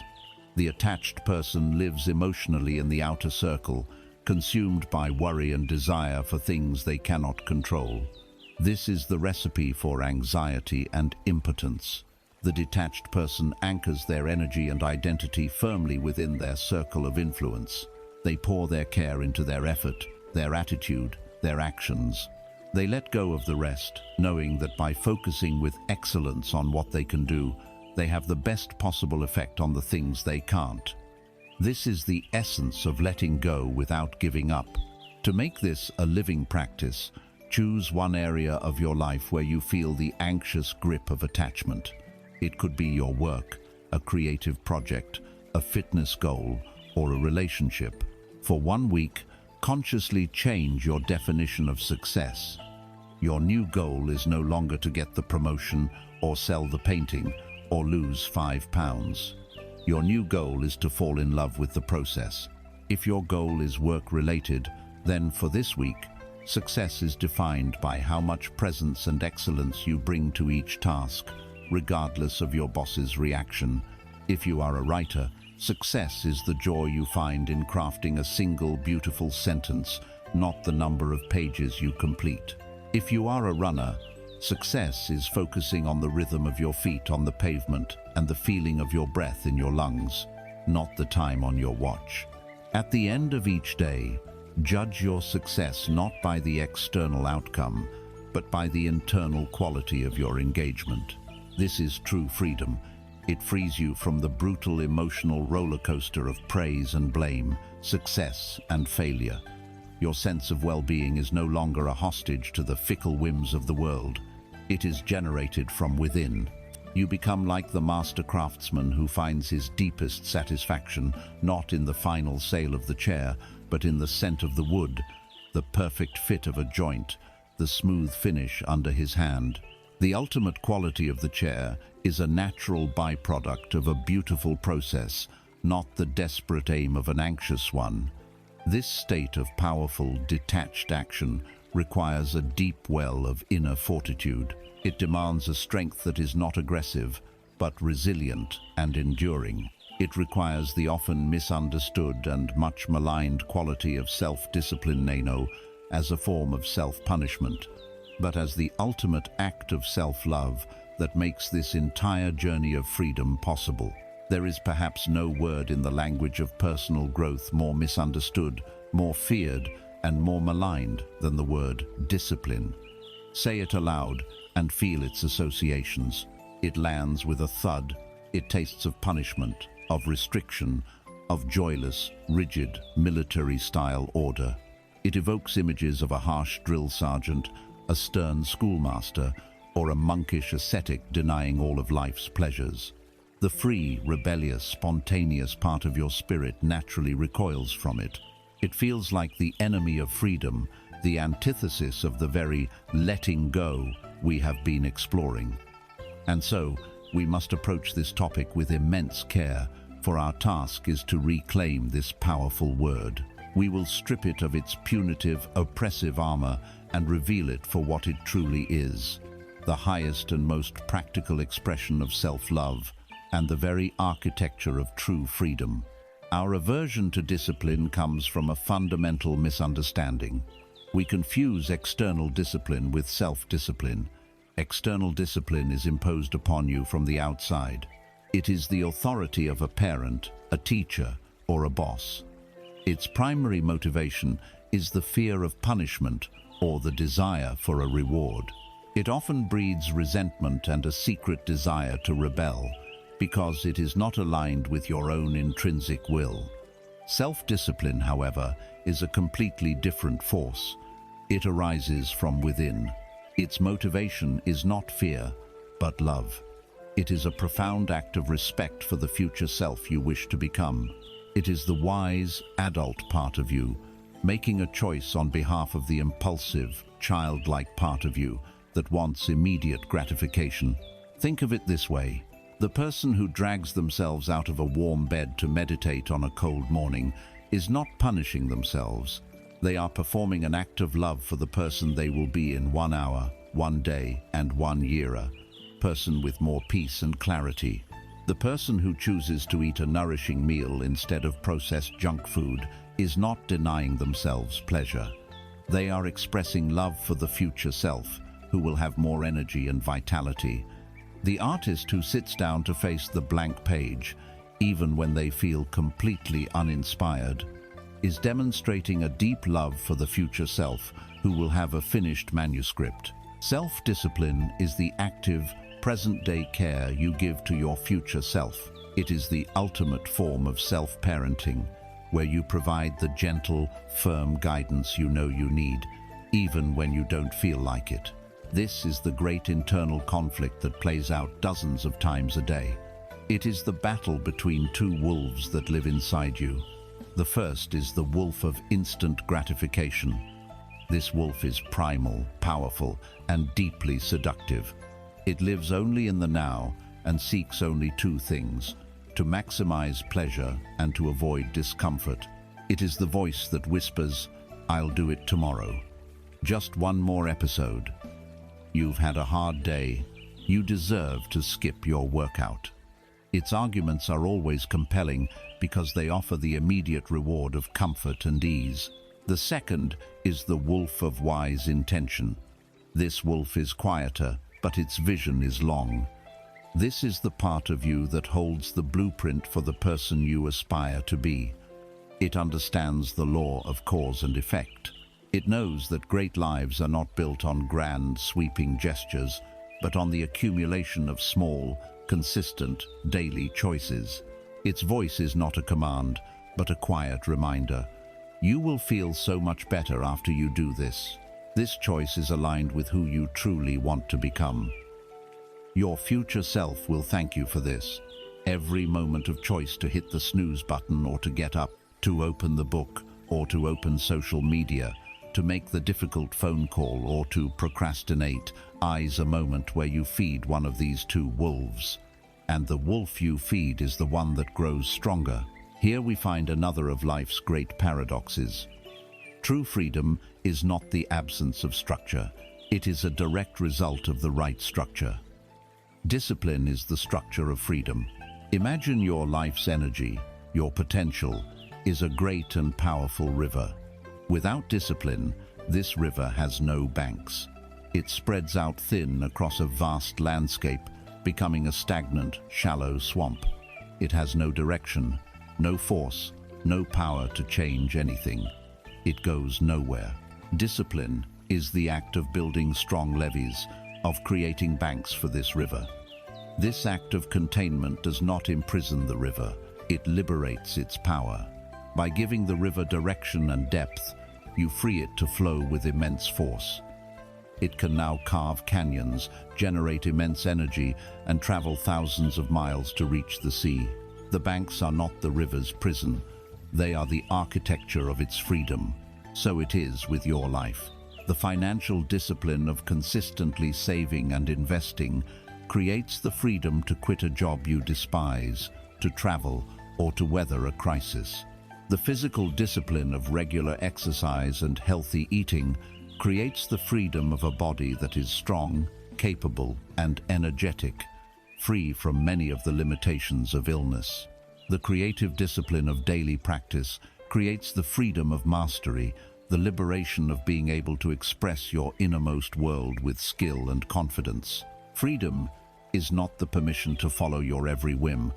That is slavery to your weakest impulses.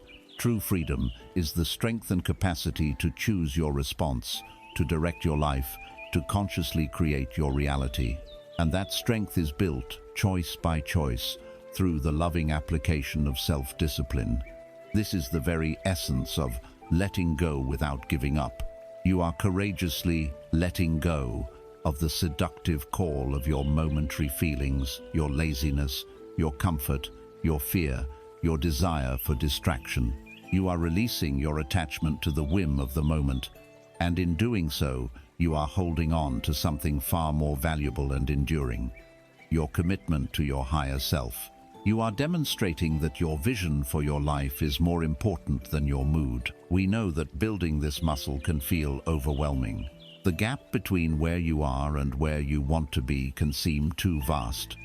The key is to start small, to build momentum through undeniable victories. For this, we use a simple tool: the 2-minute rule. The rule is this: if a task on your list will take less than 2 minutes to complete, do it immediately. Don't schedule it, don't debate it, just do it. Wash that one dish now. Send that one-sentence email now. Put your workout clothes by the bed now. Meditate for just 1 minute now. This practice is powerful because it bypasses the inner debate. A task this small is beneath the notice of the wolf of instant gratification. It's not worth putting up a fight, but each tiny completion is a victory. It is a vote you cast for your identity as a person who takes action. It rewires your brain and proves to yourself that you are capable of keeping a promise. These small wins accumulate, creating a positive feedback loop that builds the momentum you need to tackle larger challenges. Discipline, reframed as love and built with momentum, is the bridge you construct, plank by plank, across the chasm between the person you are today and the person you have the potential to be. It is the quiet, unshakable dignity that comes only from keeping the promises you make to yourself. But discipline, for all its power, is just directed energy. A powerful river flowing in the wrong direction only leads to disaster more quickly.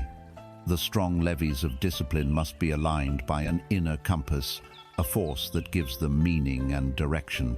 We must now turn our attention to this guiding force, the energy that fuels all true discipline, the sacred fire of purpose. Discipline is the engine, powerful and capable of immense work. But an engine without fuel is just a cold lump of metal. Discipline provides the how of a meaningful life. But it is purpose that provides the resonant, unwavering, and essential why. It has been said that a person who has a why to live for can bear almost any how.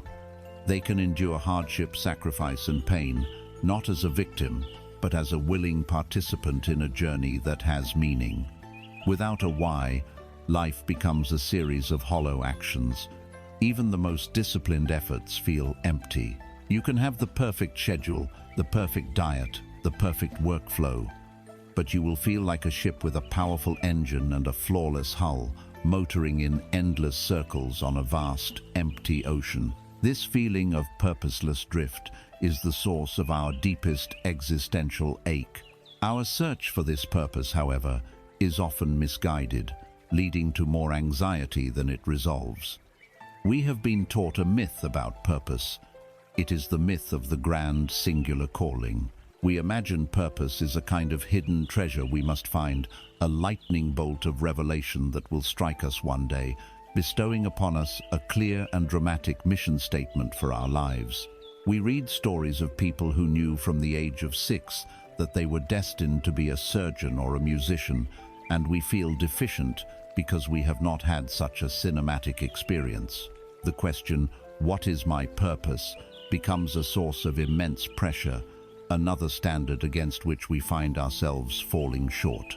We also confuse purpose with a job title or a social role. We say, "My purpose is to be a lawyer," or "My purpose is to be a parent." While these can be beautiful and powerful vehicles for the expression of purpose, they are not the purpose itself. They are containers, not the content.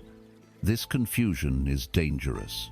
When the legal career ends in retirement, when the children grow up and leave home, the person who has mistaken the container for the content is plunged into a crisis of meaning. The why of their life has vanished because they tethered it to an external, temporary form.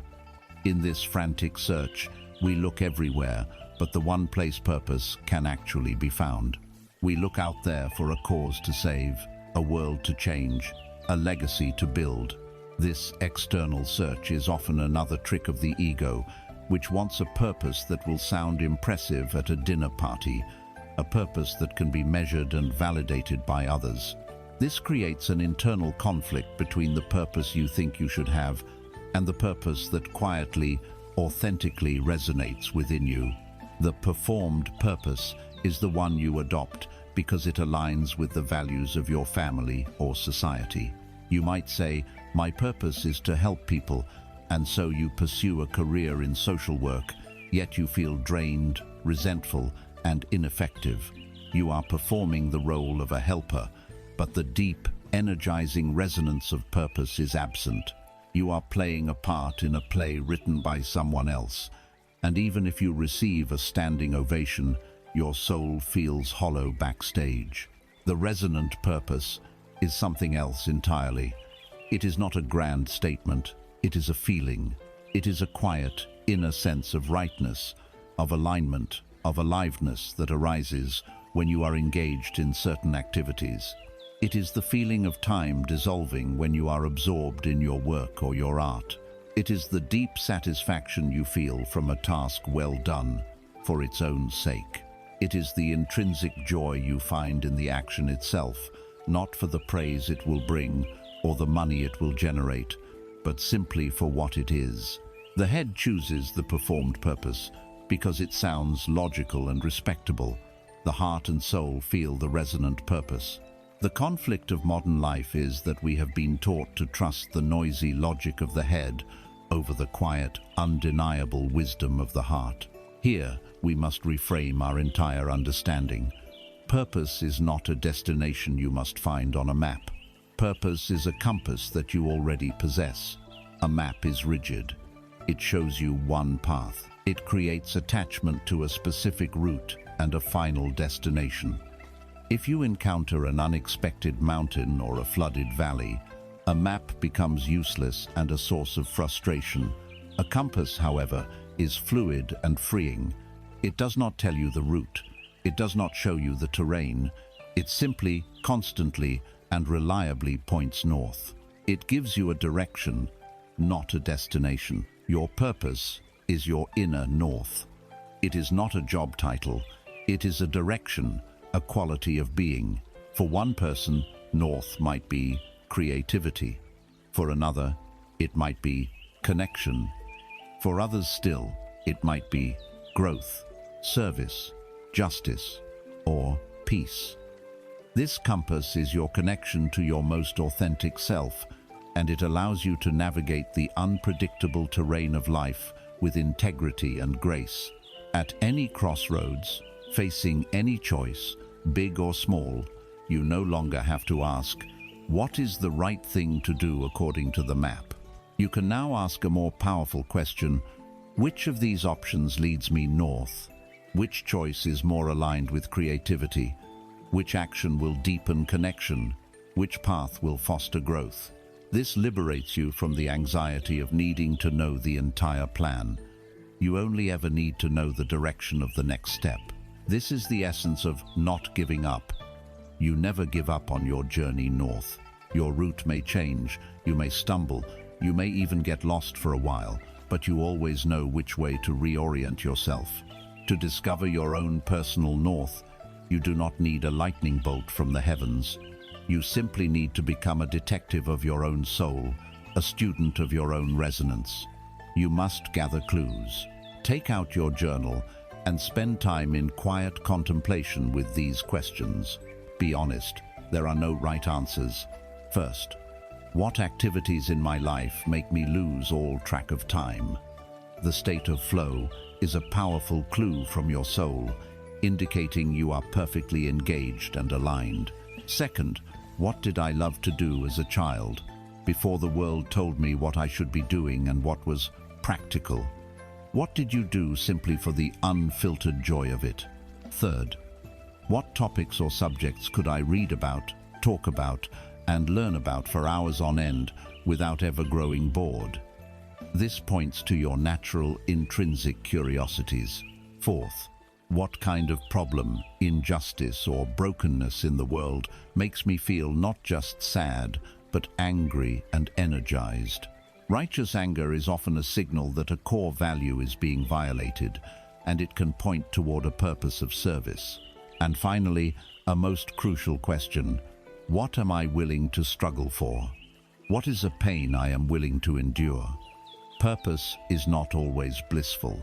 It is what you deem worth the inevitable difficulty. The writer endures the pain of solitude and rejection. The entrepreneur endures the pain of risk and uncertainty. The parent endures the pain of sleepless nights and worry. The willingness to embrace a particular flavor of suffering is one of the surest signs you have found your north. Your purpose is not a title you will one day receive. It is a quality of presence you can begin to inhabit right now, in this very moment. It is the why that breathes life into the how of your discipline. It is the fire that keeps you warm when you feel lost in the darkness of self-doubt. It transforms the burden of your daily choices into a series of meaningful, conscious steps on a sacred journey north. And when your disciplined actions, guided by this inner compass, begin to harmonize, something magical occurs. The action itself transforms. It ceases to be a chore, a means to an end, or a step on a ladder. It becomes a practice, a ritual, a form of moving meditation that infuses the sacred into the most ordinary moments of your life. You have now kindled the fire of purpose and forged the engine of discipline. You have a why that gives you direction and a how that gives you strength. But how does this translate into the actual moment-to-moment reality of your life? The journey is not an abstract concept. It is composed of the very steps you take today. The challenge lies in the fact that we have been taught to fragment our lives. We have created a false and damaging division between the sacred and the profane. The sacred moments are the big events we look forward to: the vacation, the promotion, the wedding day, the creative breakthrough. The profane, we believe, is everything else: the morning commute, the endless emails, the trip to the grocery store, the washing of the dishes. We have been conditioned to believe that life is lived in the 1% of sacred peak experiences, and that the other 99% is merely a tedious obligation to be endured, a series of obstacles to get through on our way to the good parts. This is a recipe for a life of quiet desperation, a life spent perpetually waiting to begin. This fragmentation is a product of the ego's hunger for importance. The ego thrives on drama, significance, and external validation. There is no glory in folding a towel. There is no applause for responding to a routine email. The ego dismisses these tasks as boring, as beneath its notice, and so, when faced with them, it checks out. Your hands may be performing the task, but your mind, your awareness is elsewhere. It has fled to the past to ruminate on a grievance, or to the future to fantasize or worry. This mental absence is the very thing that makes the task feel dull and lifeless. The boredom you feel is not an inherent quality of the task. It is a direct result of your own lack of presence. We also operate from a means to an end mentality. We see the mundane tasks not as life itself, but as chores that stand in the way of life. We rush through them with our minds fixed on the moment they will be over, so we can finally get to the real living. This creates a state of constant, low-grade resistance to the present moment. Your life becomes a series of things you are trying to get over with.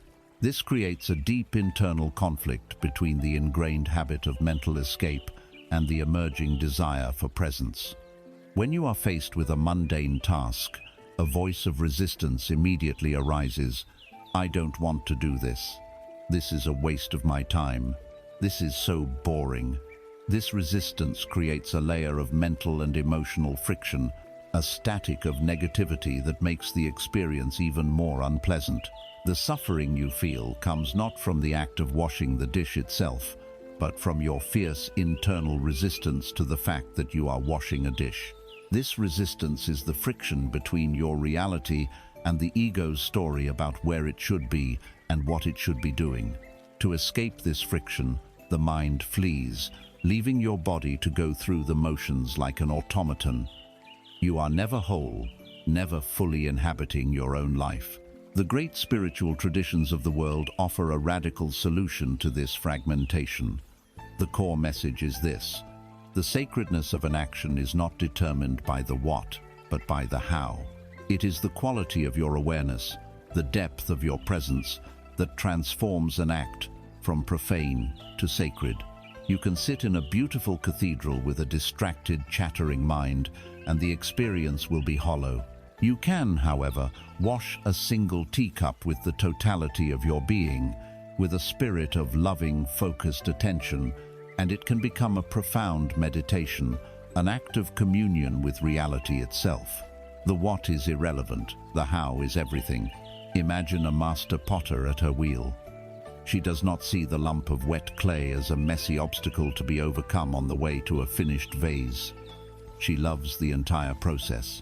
She loves the feel of the clay itself, its cool texture, its substantial weight, its perfect pliability.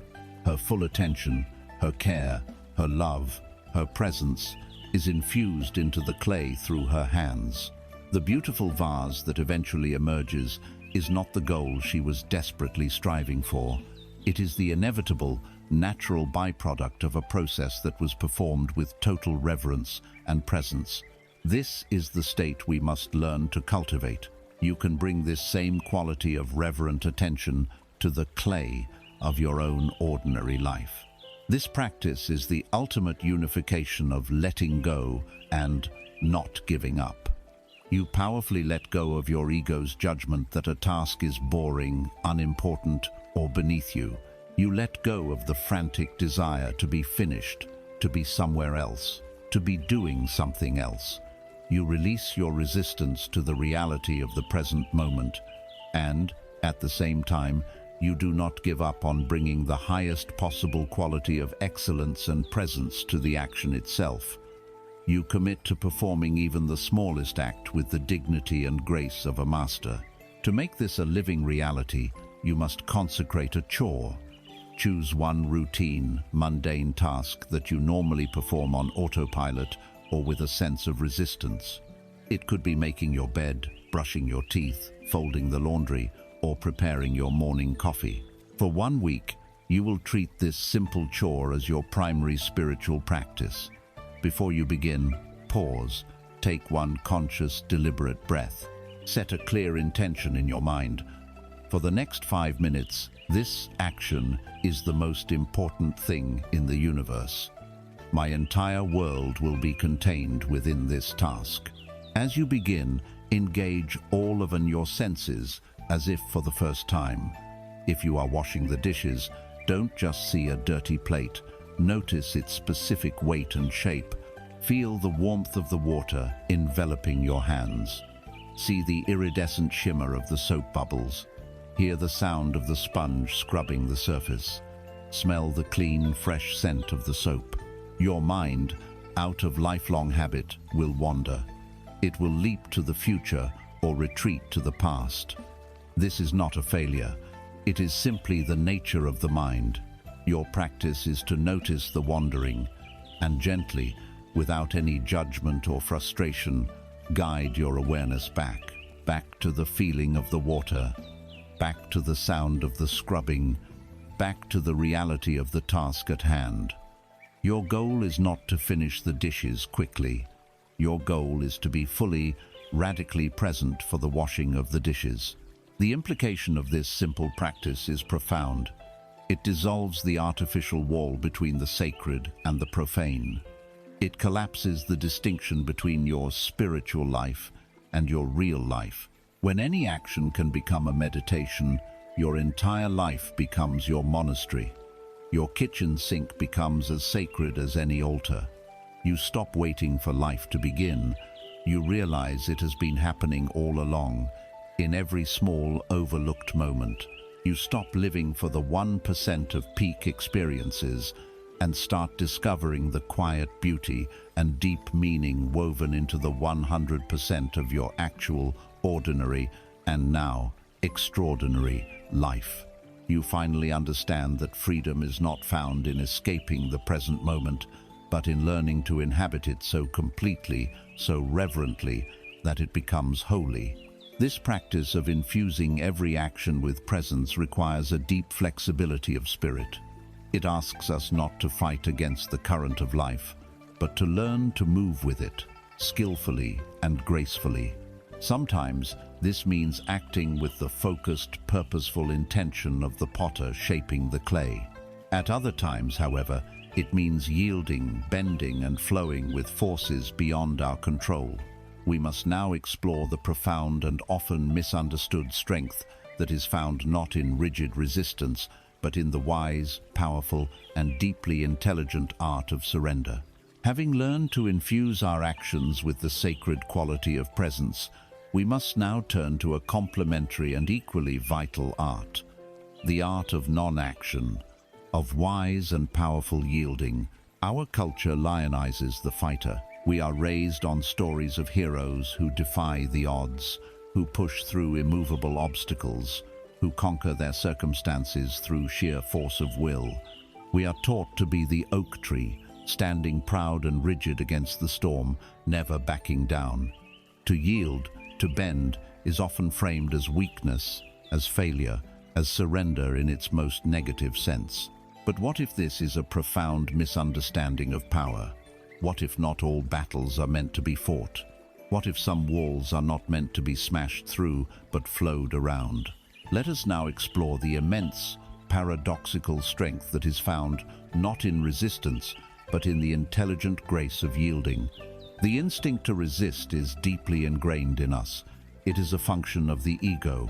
When reality does not conform to our preferences, desires, or plans of flight is cancelled, the traffic is gridlocked, it rains on the day of our picnic, the ego feels personally slighted. It experiences the impartial unfolding of events as a personal attack. And so it screams its defiant mantra. This shouldn't be happening. This resistance is a futile and deeply arrogant attempt to impose its will upon the universe.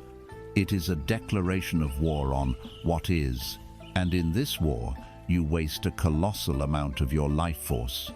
Think of the energy you burn while fuming in a traffic jam, the stress hormones that flood your system, the physical tension that grips your shoulders and jaw, the mental anguish of replaying how late you're going to be. This precious energy, which could be used for creative thought, for healing, for connecting with a loved one, is instead offered as a sacrifice on the altar of pointless resistance. In a great storm, the mighty oak tree, so admired for its strength and rigidity, stands its ground. It pits its formidable power directly against the power of the wind. For a time, it seems to be winning, a noble symbol of defiance. But as the gale intensifies, the oak's greatest strength, its unbending nature, becomes its fatal flaw. It cracks, it groans, and with a great tearing sound, it breaks, its powerful trunk crashing to the ground. Nearby, the slender bamboo does something different. It does not fight the wind. It honors its power. It yields. It bends, bowing so low its leaves touch the earth.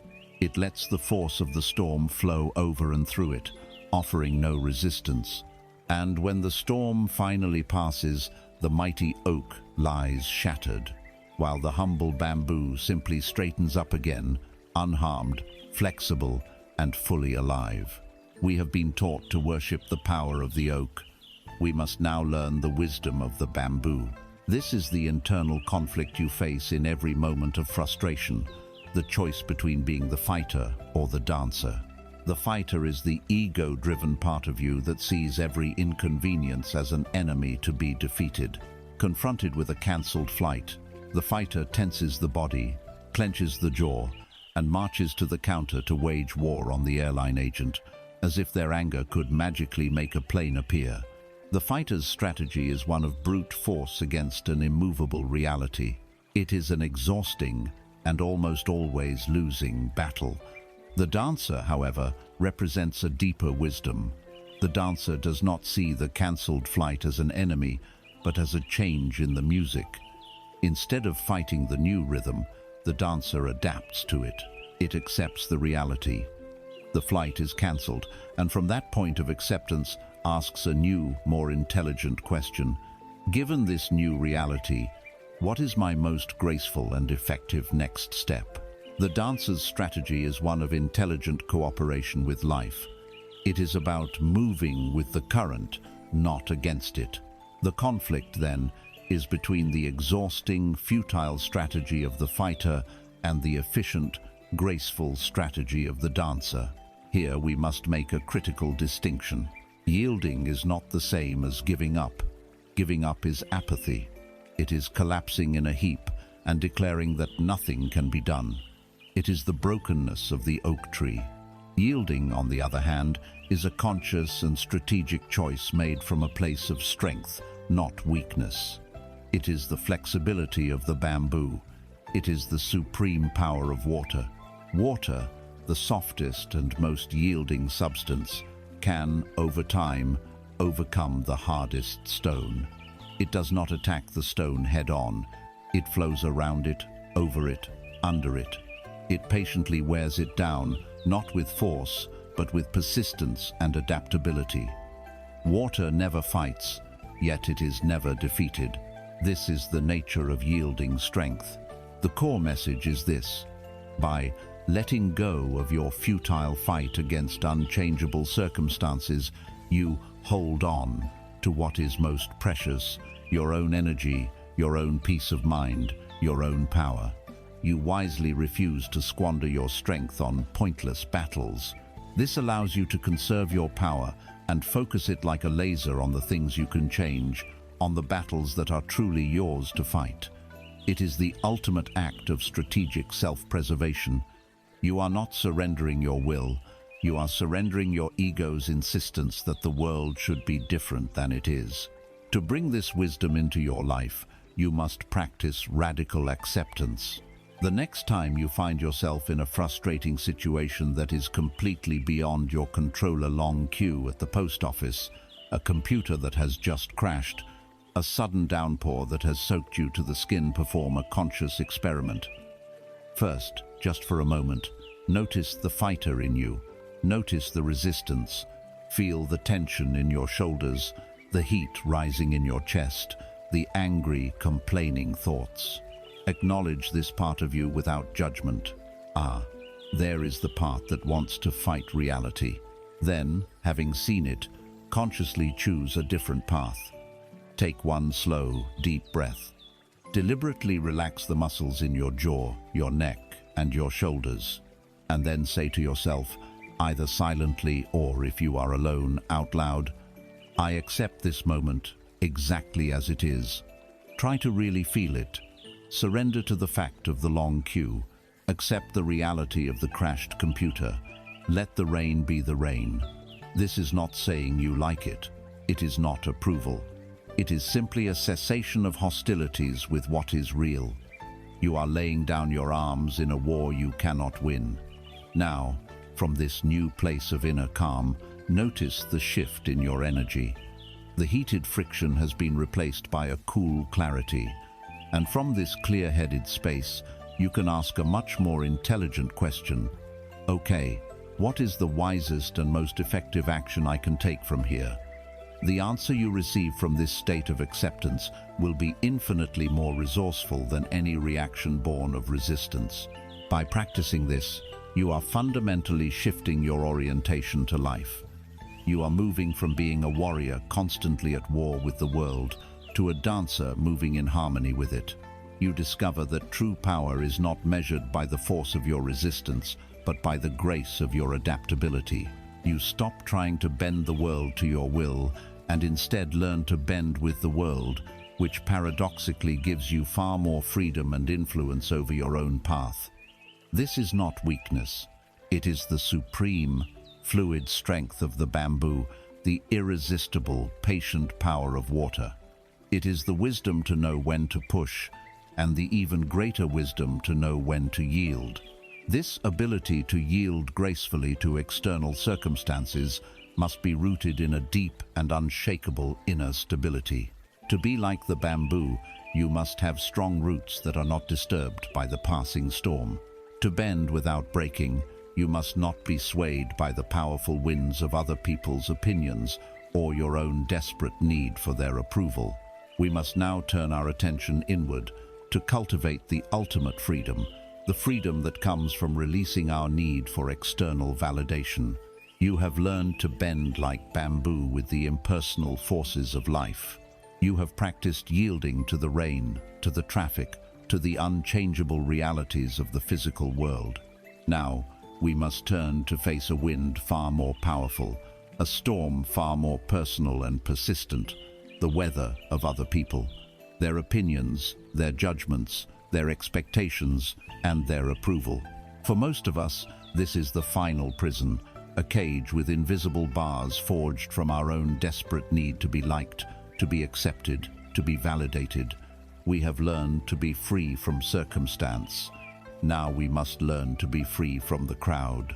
This need for external validation is one of the deepest and most primal forces in the human psyche. From our earliest days, we are wired for it. As a child, our very survival, access to food, warmth, and safety depended on maintaining the approval of the powerful adults around us. Approval meant connection and safety. Disapproval meant the terrifying threat of abandonment. This ancient biological imperative does not simply vanish in adulthood. It gets lodged in our nervous system, and it continues to run our lives from the shadows. The fear of being judged, of being criticized, of being ostracized by our tribe feels, on a primal level, like a threat to our very existence. And so, we learn to perform. Life becomes a grand, exhausting performance. Our self-worth becomes a volatile stock price, soaring on a word of praise, plummeting on a hint of criticism. We are constantly checking the market of public opinion to know how we should feel about ourselves. We choose a career not based on our own resonant purpose, but on what will impress our parents or our peers. We buy a home or a car not for our own utility, but for the status it will signal to our neighbors. We post carefully curated images of our lives on the internet, holding our breath as we wait for the likes and comments to roll in, each one a tiny hit of validation that temporarily soothes our inner emptiness. We say yes when our soul is screaming no, simply to avoid a moment of disapproval. We silence our own authentic thoughts and feelings to maintain a fragile harmony. We become chameleons, constantly changing our colors to match our surroundings, until we forget our own true color entirely. This creates the ultimate internal conflict, the war between the authentic self and the social self. The social self is the master performer, the chameleon. Its sole mission is survival through approval. It scans every room, reads every face, and expertly adjusts its behavior, its words, and even its stated beliefs to fit in and be liked. Its greatest terror is to be seen as different, to be disliked, to create an awkward silence. It will laugh at jokes it doesn't find funny. It will agree with opinions it doesn't hold. It will betray its own values for a moment of acceptance. Meanwhile, the authentic self, the inner sovereign we have been working to uncover, watches this performance with a growing sense of sorrow and betrayal. This is the part of you that knows your north. It is the part that longs to speak its truth, to live by its own compass, to act from a place of inner alignment rather than outer expectation. Every time the social self performs its act of self-abandonment, the authentic self feels a pang of grief. This inner dissonance is the source of immense anxiety and exhaustion. You are torn between the desperate, primal need to belong to the tribe and the profound spiritual need to belong to yourself. The longer you choose to be liked over being real, the more your self-respect erodes until you feel like a fraud in your own life. The only way out of this prison is to consciously and deliberately undertake the terrifying, liberating work of withdrawing your need for approval from the world and placing it back where it belongs, within yourself. You must become the primary source of your own validation. You must become your own anchor in the turbulent storm of public opinion. You must become the mountain. Imagine yourself as a great, unassailable mountain. The opinions and judgments of other people are merely the weather that plays out on your surface. Sometimes, the warm sun of praise shines upon you, and it feels pleasant. At other times, the harsh, cold winds of criticism and gossip blow against you. Sometimes, the thick fog of indifference surrounds you, and you feel unseen and lonely. The attached person, the prisoner of validation, believes that they are the weather. Their inner state soars with the sun, shudders in the wind, and despairs in the fog. Their life is a state of constant reactivity to these fleeting external conditions. The practice we are cultivating is to know, in your very bones, that you are the mountain. The mountain acknowledges the weather. It feels the warmth of the sun and the bite of the wind. It does not deny their existence, but it is not defined by them.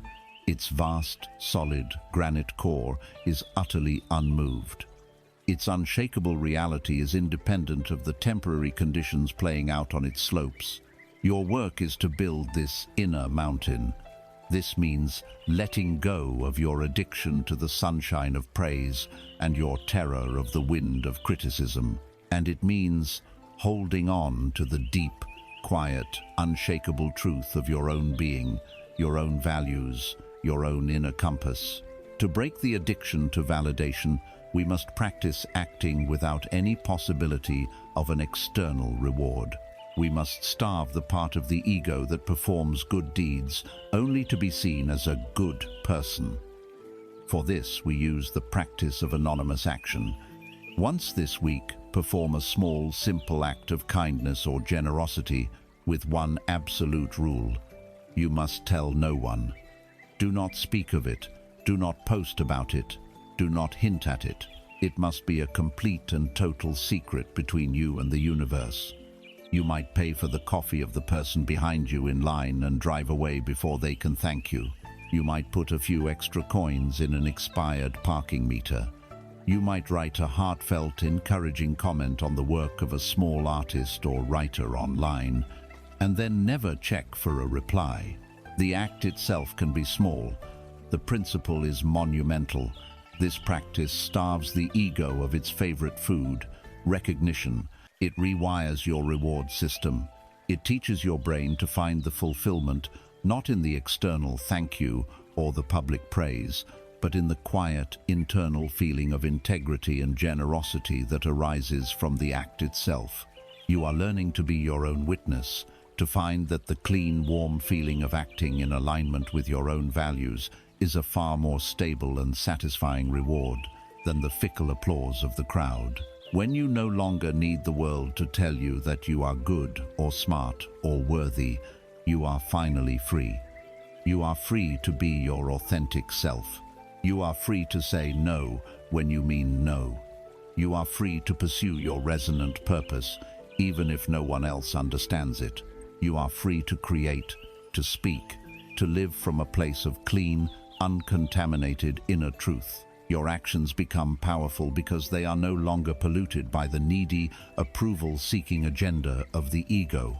You stop asking the world, "What do you want from me?"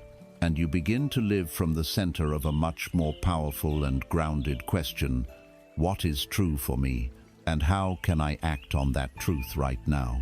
This journey of becoming the mountain, of finding your own unshakable, self-validating core, is ultimately a journey of simplification. It is a process of consciously stripping away all that is not essential: the external opinions, the borrowed truths, the complex roles you play to discover the simple, powerful, and unadorned self that has been waiting patiently underneath it all.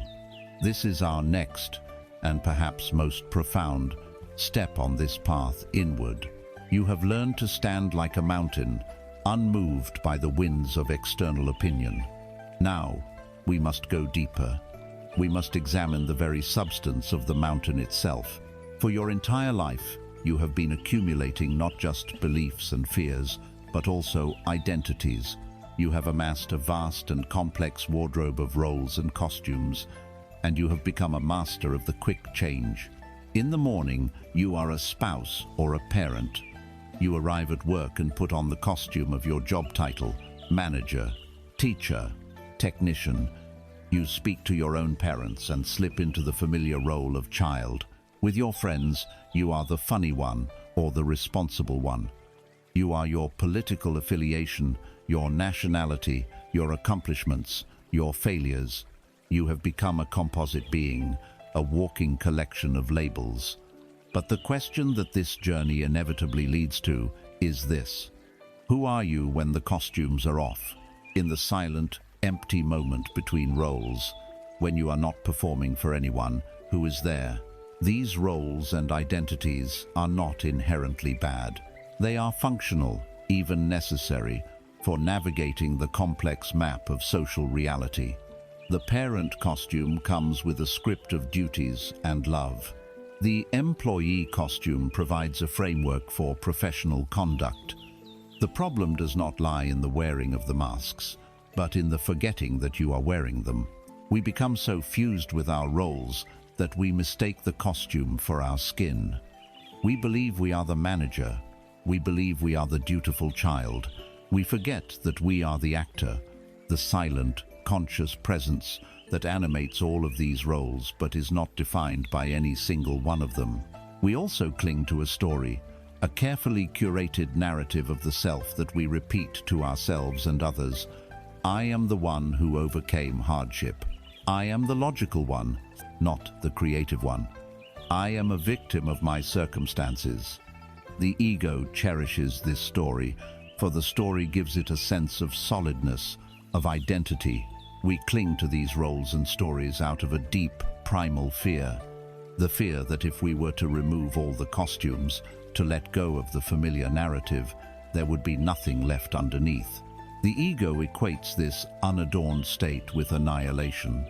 It cannot conceive of a self that exists prior to its labels. This leads to the great internal conflict between the comfort of the costume and the profound exhaustion of the performance. There is a strange safety in the mask. It provides a script, a set of ready-made behaviors and responses. When you put on your competent professional costume, you know your lines. It simplifies the world and reduces the terrifying, open-ended anxiety of authentic, spontaneous interaction. But the cost of maintaining this extensive wardrobe is immense. The mental energy required to constantly switch between these roles is draining. It creates a deep sense of fragmentation. You feel like a different person with your boss than you do with your lover, a different person with your friends than with your family.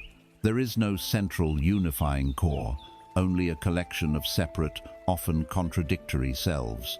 You feel like a house divided against itself. This fragmentation gives rise to a deep and persistent longing for wholeness, for integration. It is the soul's desperate plea to be the same person in every room, in every situation.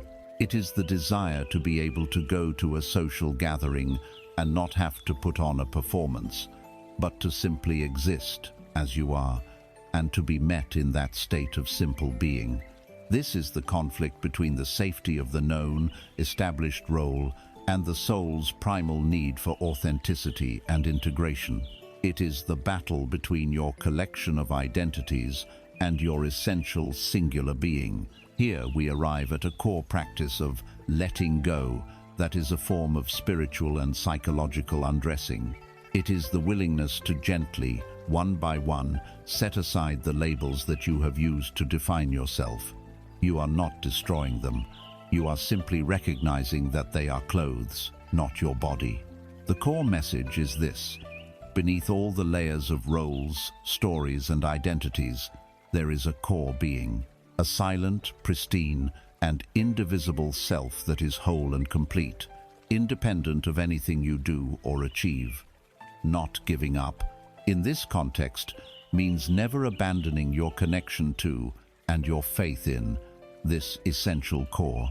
Imagine you are a rough, jagged stone pulled from the earth, covered in layers of dirt, moss, and lichen. These layers are your roles, your stories, your accomplishments, your wounds. The world interacts with the dirt and the moss, but your inner work is to be the patient hand that begins to wash the stone. It is to be the gentle, persistent stream of awareness that polishes it. As the layers of identity are slowly washed away, you do not find an empty void.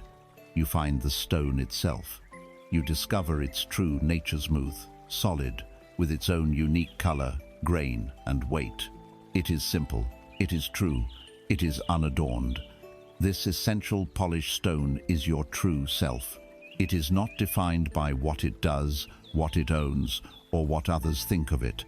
It is defined simply by its own beingness. It existed before all the layers, and it will remain when they are all gone.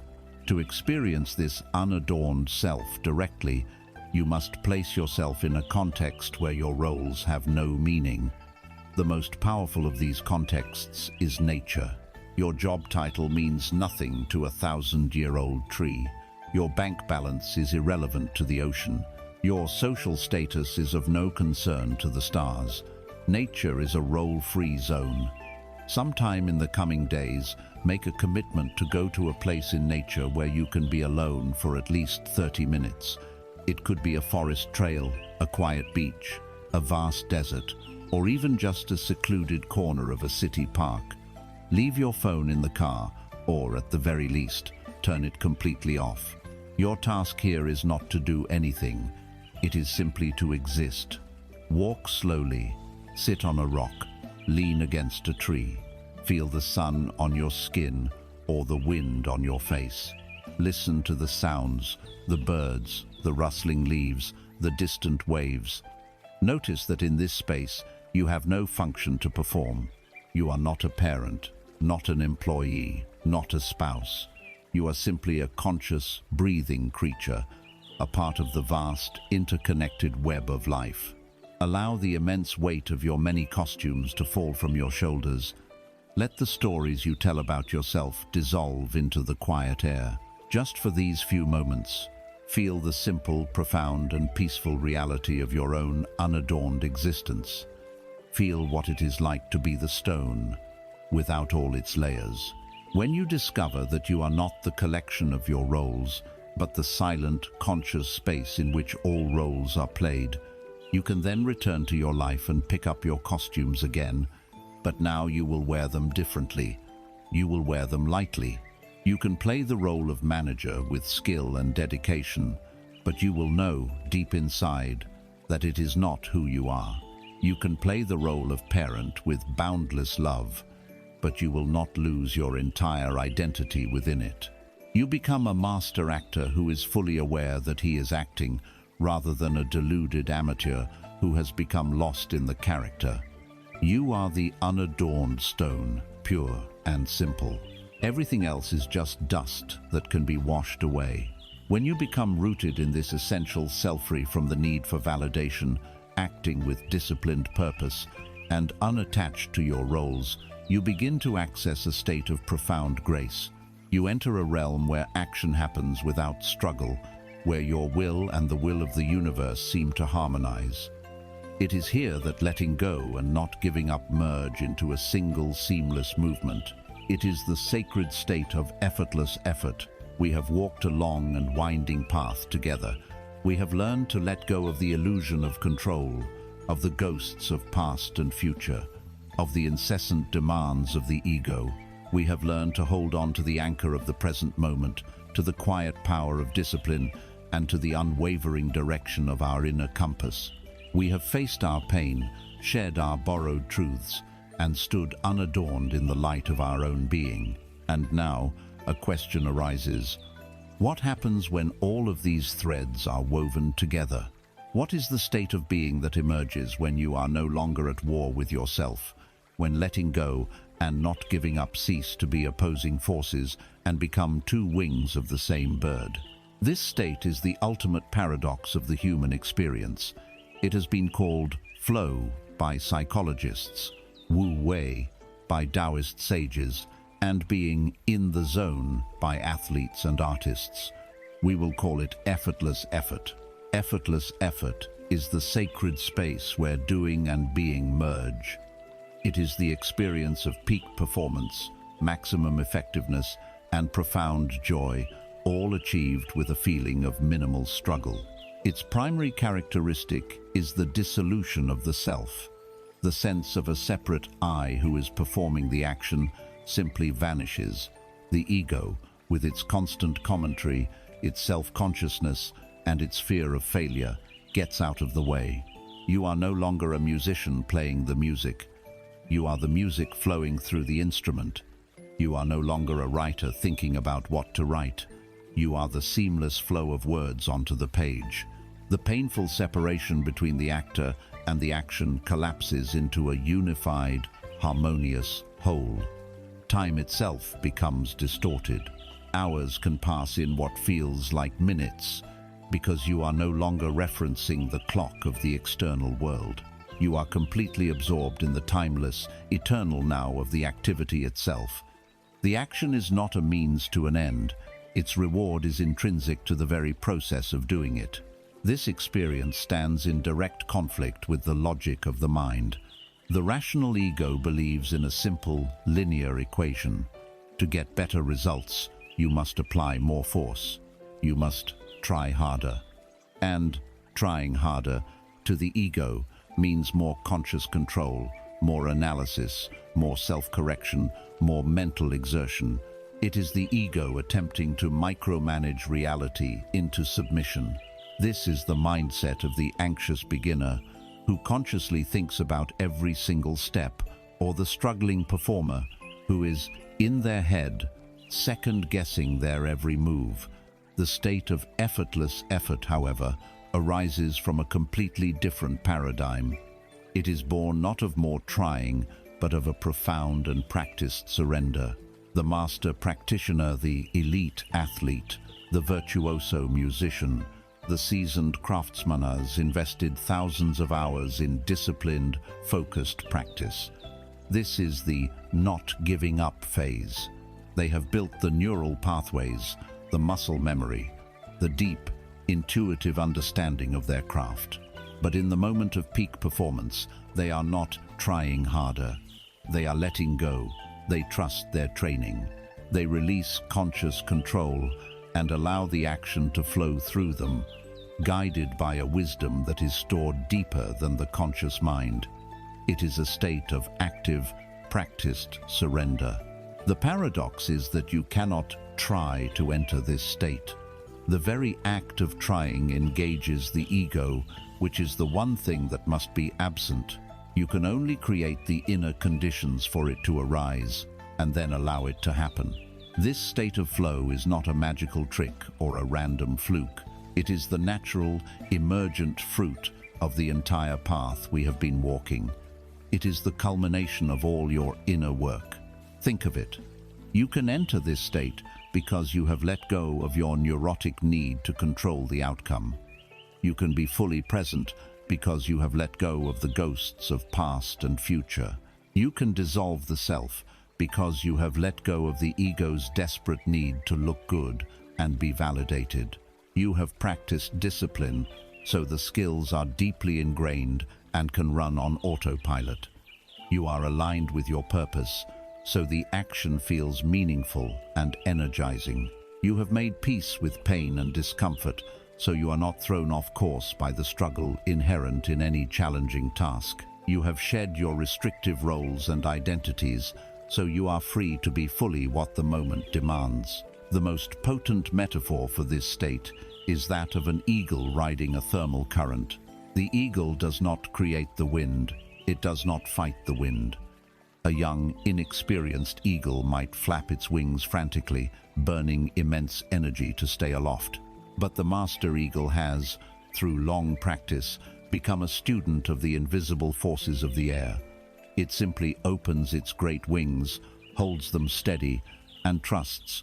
It feels the rising column of warm air. The thermoland allows this unseen energy to lift it higher and higher without any effort at all. Its power lies not in the frantic flapping of its wings, but in its masterful, practiced surrender to a force greater than itself. All your disciplined practice has been the building of your wings.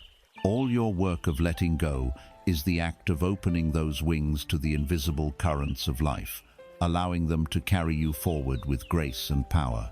You cannot force this state to happen. The eagle cannot make the thermal appear. The very attempt to get into flow is an egoic desire that prevents it. Therefore, your practice is not to achieve flow, but to become a curious student of it in your own life. Choose an activity that you are both reasonably skilled at and genuinely love.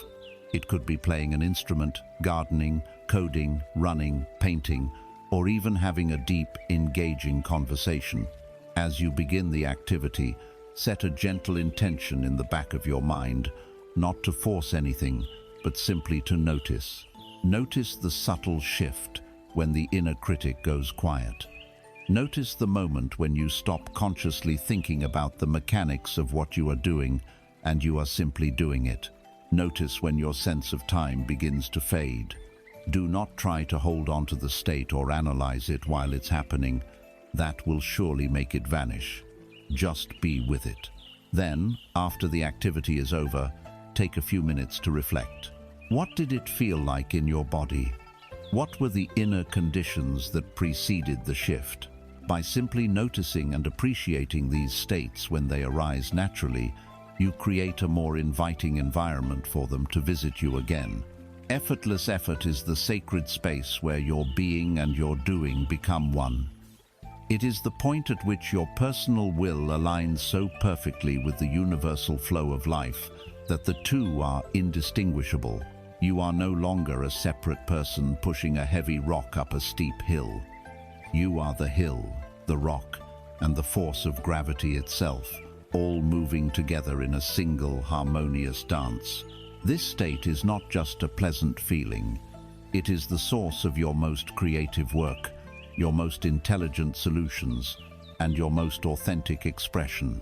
It is where you are both fully surrendered and maximally effective. And when you begin to touch this state of being more regularly, its effects are not contained within the activity itself. The sense of peace, rightness, and integrated power begins to ripple outward, influencing not only your own inner world, but the world around you in quiet, powerful, and unexpected ways. Having tasted the grace of effortless effort, the state of flow where you and your actions become one, you might believe this is a purely personal experience, a private reward for your inner work. But the effects of your inner state are never contained within your own skin. You are not a closed system. You are a broadcasting tower, constantly, silently, and powerfully sending out a signal into the world. This signal is the energetic frequency of your own being. For too long, we have believed that to change the world, we must be loud, that our influence is measured by the force of our actions and the volume of our words. But we are about to explore a more subtle, more profound, and ultimately more powerful form of influence, the silent, radiating force of your own cultivated peace. This is not a mystical or metaphorical idea. It is a psychobiological reality. Scientists call it emotional contagion. Our nervous systems are equipped with mirror neurons that unconsciously register and reflect the emotional states of those around us. When you are in the presence of a genuinely panicked person, you feel a current of anxiety in your own body, even if you don't know the reason for their panic. When you are with someone who is deeply and authentically angry, you can feel your own defenses rising, your body tensing for a fight. An agitated person broadcasts a signal of chaos, a jarring, incoherent frequency. This signal puts others on edge, triggers their own unresolved fears, and creates friction in every interaction. An agitated mind, quite literally, helps to create an agitated world around it. The world simply mirrors back the inner chaos. Now, consider the opposite. Consider the signal broadcast by a person who has done the work, who is anchored in their own being. The signal of a calm, centered, and peaceful presence is not weak or passive. It is a clear, coherent, and stable frequency. In a room full of static, it acts like a powerful tuning fork. It non-verbally communicates safety, stability, and acceptance. In its presence, the nervous systems of others begin to regulate themselves. Defenses are lowered, anxieties are soothed. A person who is consumed by their own storm of anger or fear, upon encountering your calm lake, may find their own inner winds beginning to subside. Your peace is not an absence of something, it is a potent, active presence. It de-escalates conflict without speaking a word. It creates a space of safety where honest communication can happen. A peaceful mind, quite literally, helps to create a peaceful world around it. This understanding resolves one of the great inner conflicts on the spiritual path, the battle between the activist and the mystic. The activist part of you looks at the immense suffering of the world, the injustice, the poverty, the environmental destruction, and feels an urgent, noble impulse to do something. It wants to fight, to fix, to organize, to shout from the rooftops. But this impulse, however noble, often arises from a place of agitation, of anger, of fear. The activist can become so consumed by the fight against what is wrong that they become a mirror image of angry, dogmatic, and burnt out, adding yet more agitated energy to the world. This is the part of you that might look upon this inner journey with suspicion. While the world is burning, you are sitting here practicing your breathing. While there is injustice, you are focused on watching your thoughts. How can this self-absorbed navel-gazing possibly be a responsible way to live? This is a valid and crucial question, and the answer is that this inner work is not a retreat from the world. It is the most fundamental and necessary preparation for engaging with it wisely and effectively. An agitated activist pours gasoline on a fire. A centered activist brings a cool well of water. The world does not need more of our righteous anger and anxious energy. It is drowning in it. What the world desperately needs are more islands of peace, more broadcasting towers of coherence, more people who can meet the chaos of the world without becoming consumed by it. Your inner work is not selfish. It is your most profound and sustainable offering to the collective. Think of it as the ripple effect. Your inner state is like a stone that you drop, moment by moment, into the vast pond of the collective consciousness. If your inner state is one of jagged turmoil, of anxiety and resentment, you are dropping a sharp, misshapen stone into the water. The ripples that spread out from you are chaotic, discordant, and unsettling. But when you have done the work to cultivate a state of inner peace, of coherence, of compassion, you are dropping a smooth, round, perfect stone. The ripples that spread out from you are even harmonious and calming. They touch the shores of every person you interact with. You cannot control the entire pond, but you have absolute 100% responsibility for the quality of the stone you drop into it. Your consciousness is a lake. When it is agitated by the winds of your own fear, anger, and judgment, its surface is choppy and distorted. It reflects a broken, fragmented image of the world. It cannot offer a place of rest or clear reflection for any thirsty creature that comes to its shores. But when you have done the inner work to still your own waters, when you have let go of the need to control and resist, your consciousness becomes a vast, deep, mirror-like lake. Its surface is so perfectly still that it flawlessly reflects the beauty of the sky, the steadfastness of the mountains, the ever-changing truth of the clouds. It becomes a source of profound peace and clarity for everyone who encounters it. People in your presence can finally see a clear reflection of themselves, free from the distortions of your judgment or neediness. Your greatest service to the world is not to run around trying to fix it, but to become this still lake. The laboratory for this practice is your daily life, especially your relationships. The next time you find yourself in a difficult, tense, or emotionally charged conversation, perform a radical experiment. Your primary objective is no longer to win the argument, to prove your point, or to change the other person's mind. Your new primary objective is to maintain the integrity of your own inner peace. As the other person speaks, anchor yourself in your body. Feel your feet on the floor. Follow the quiet rhythm of your own breath. Listen not just to their words, but with an open, spacious, non-reactive presence.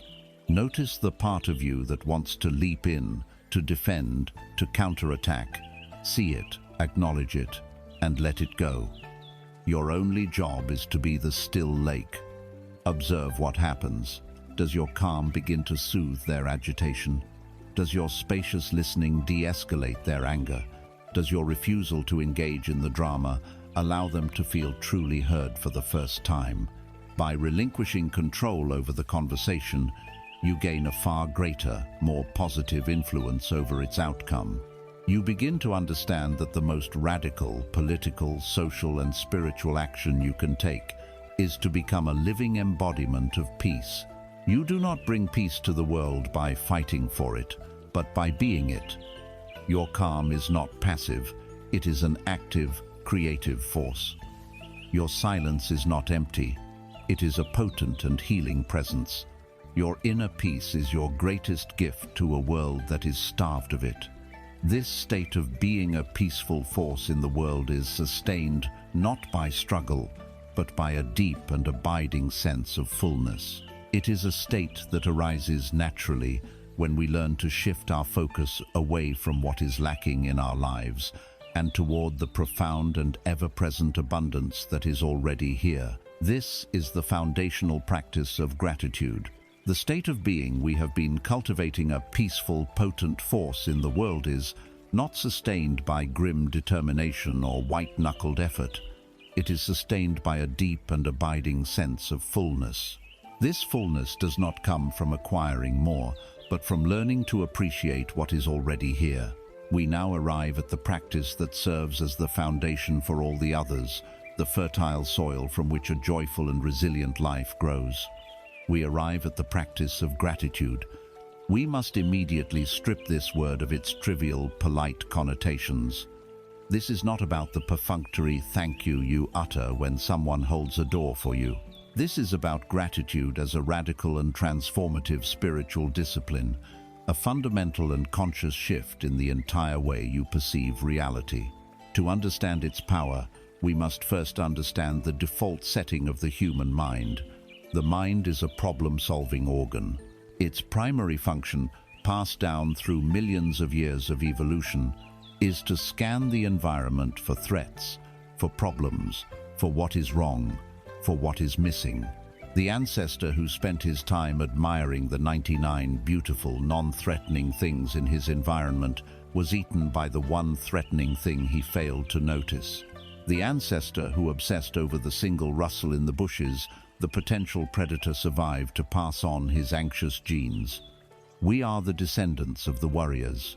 This negativity bias is hardwired into our brains.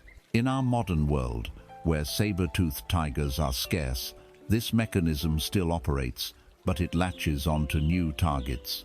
The critical comment in an email, the one thing on our to-do list we didn't finish, the perceived flaw in our appearance.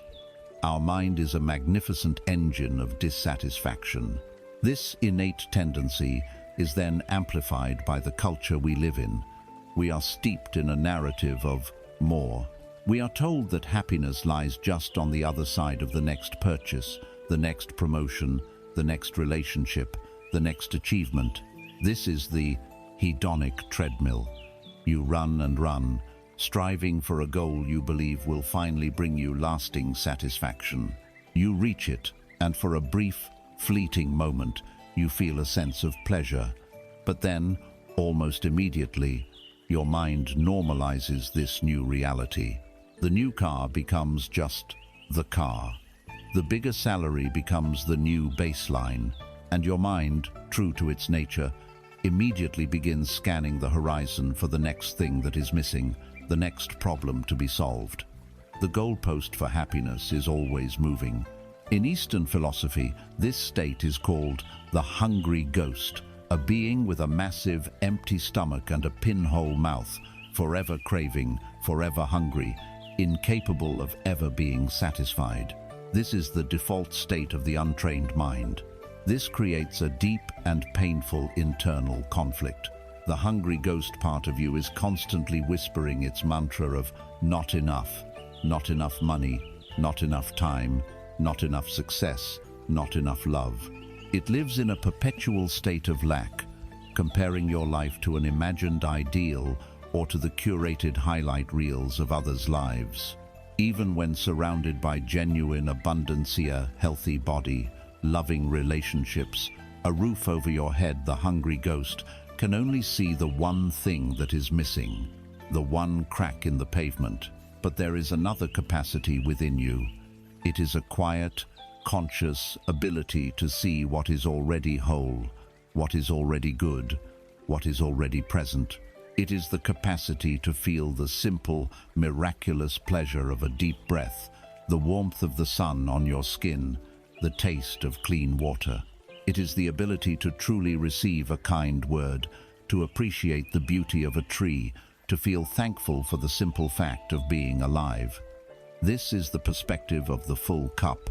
The conflict of your inner life is the daily, moment-to-moment choice between feeding the hungry ghost of scarcity or nourishing the quiet soul of gratitude. Here we discover the core message. Gratitude is the ultimate and most profound form of letting go. It is the act of letting go of the single most pervasive and insidious source of human suffering.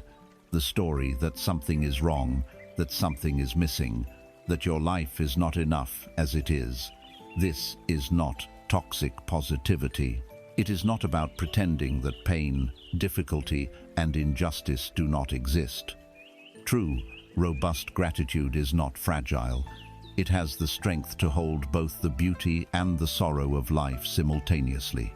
You can be profoundly grateful for the years of love you shared with someone while you are grieving their loss. You can be grateful for the strength in your body while you are facing a daunting challenge at work. Gratitude does not deny the darkness. It simply insists on turning on a light. Imagine your life is a cup of water. The mind of the hungry ghost, the mind of lack, sees a cup that is half empty. It is obsessed with the empty space. It complains about the emptiness, worries about the emptiness, and spends all its energy scheming about how to fill that empty space.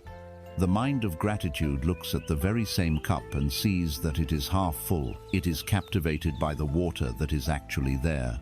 It feels the coolness of the water, appreciates its clarity, and delights in the fact that it can drink. Both perspectives are factually correct. The cup is both half empty and half full, but the inner experience of life that results from these two perspectives is a universe apart. Gratitude is the conscious, disciplined, daily choice to drink from the part of the cup that is full. Because this runs counter to our brain's default programming, gratitude cannot be a passive feeling you wait for. It must be an active practice. You must deliberately train your mind to see the good, just as an athlete trains their muscles in the gym. The most effective way to do this is through a simple, scientifically backed practice. Every evening, before you go to sleep, take a notebook and pen that you keep by your bed. Your task is to write down 3 specific things that you were grateful for that day. Specificity is the key, because it forces your mind to relive the positive experience. Do not write, "I'm grateful for my family." That is too general. Write, "I am grateful for the specific way my daughter's eyes lit up when she told me about her day at school." Do not write, "I'm grateful for nature." Write, "I am grateful for the 10 seconds I paused today to watch a single, brilliant red leaf fall from a tree." Do not write, I'm grateful for my health. Right. I am grateful for the feeling of my strong legs carrying me up the stairs without pain. These can be tiny things: the taste of your morning coffee, a song you heard on the radio, the kindness of a stranger, the satisfaction of completing a small task. The point of this practice is to force your brain to scan the past 24 hours, not for threats, grievances, and failures, but for gifts, moments of grace, and blessings. It is an active rewiring of your neural pathways. You are training your attention, the spotlight of your mind, to intentionally seek out and linger on the good. When you make this the last thing you do before sleep, you allow your entire being to marinate in a state of fullness and peace, rather than in the acidic juices of worry and lack. Gratitude does not change your external circumstances. It fundamentally changes you. It melts the icy grip of the ego, which is always complaining that things are not to its liking. It dissolves envy, because when you are focused on your own blessings, you have less time to covet the blessings of others. It transforms your perception so that you begin to see the magic, the beauty, and the grace that were present all along, but were simply invisible to your dissatisfied mind. Gratitude is the unshakable foundation upon which a life of deep peace, authentic joy, and resilient meaning is built. It is the ultimate synthesis of our theme. It is the act of not giving up on the inherent goodness of life, while fully letting go of the story that your life is not enough. And when you begin to live from this foundational state of thankfulness, your perspective on life itself begins a final, profound shift. You start to see your life not as a problem to be solved or a destination to be reached, but as a mysterious, beautiful, and unending journey to be savored. Grounded in the fertile soil of gratitude, your perception of life itself begins to undergo a final, profound transformation. From our earliest days, we are conditioned to view our lives as a linear progression, a series of goals to be achieved, a ladder to be climbed. What do you want to be when you grow up? What are your 5-year goals? Where do you see yourself at retirement?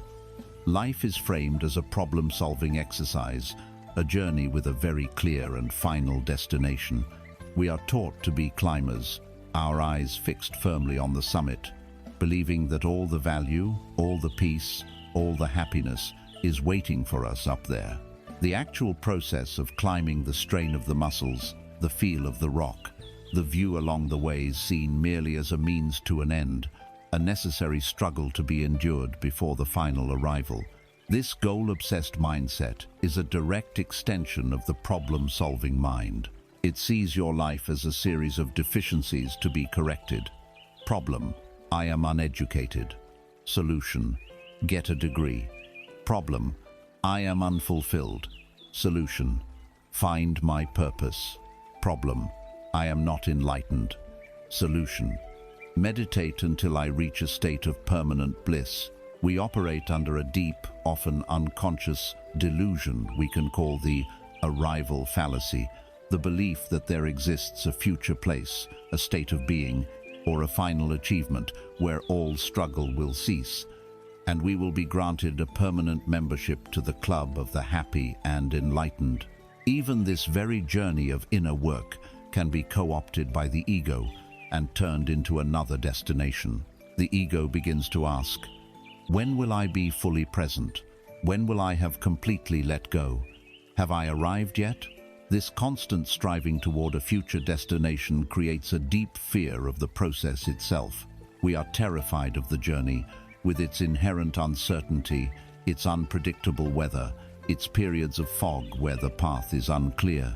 We are afraid of stumbling, of taking a wrong turn, of having to circle back.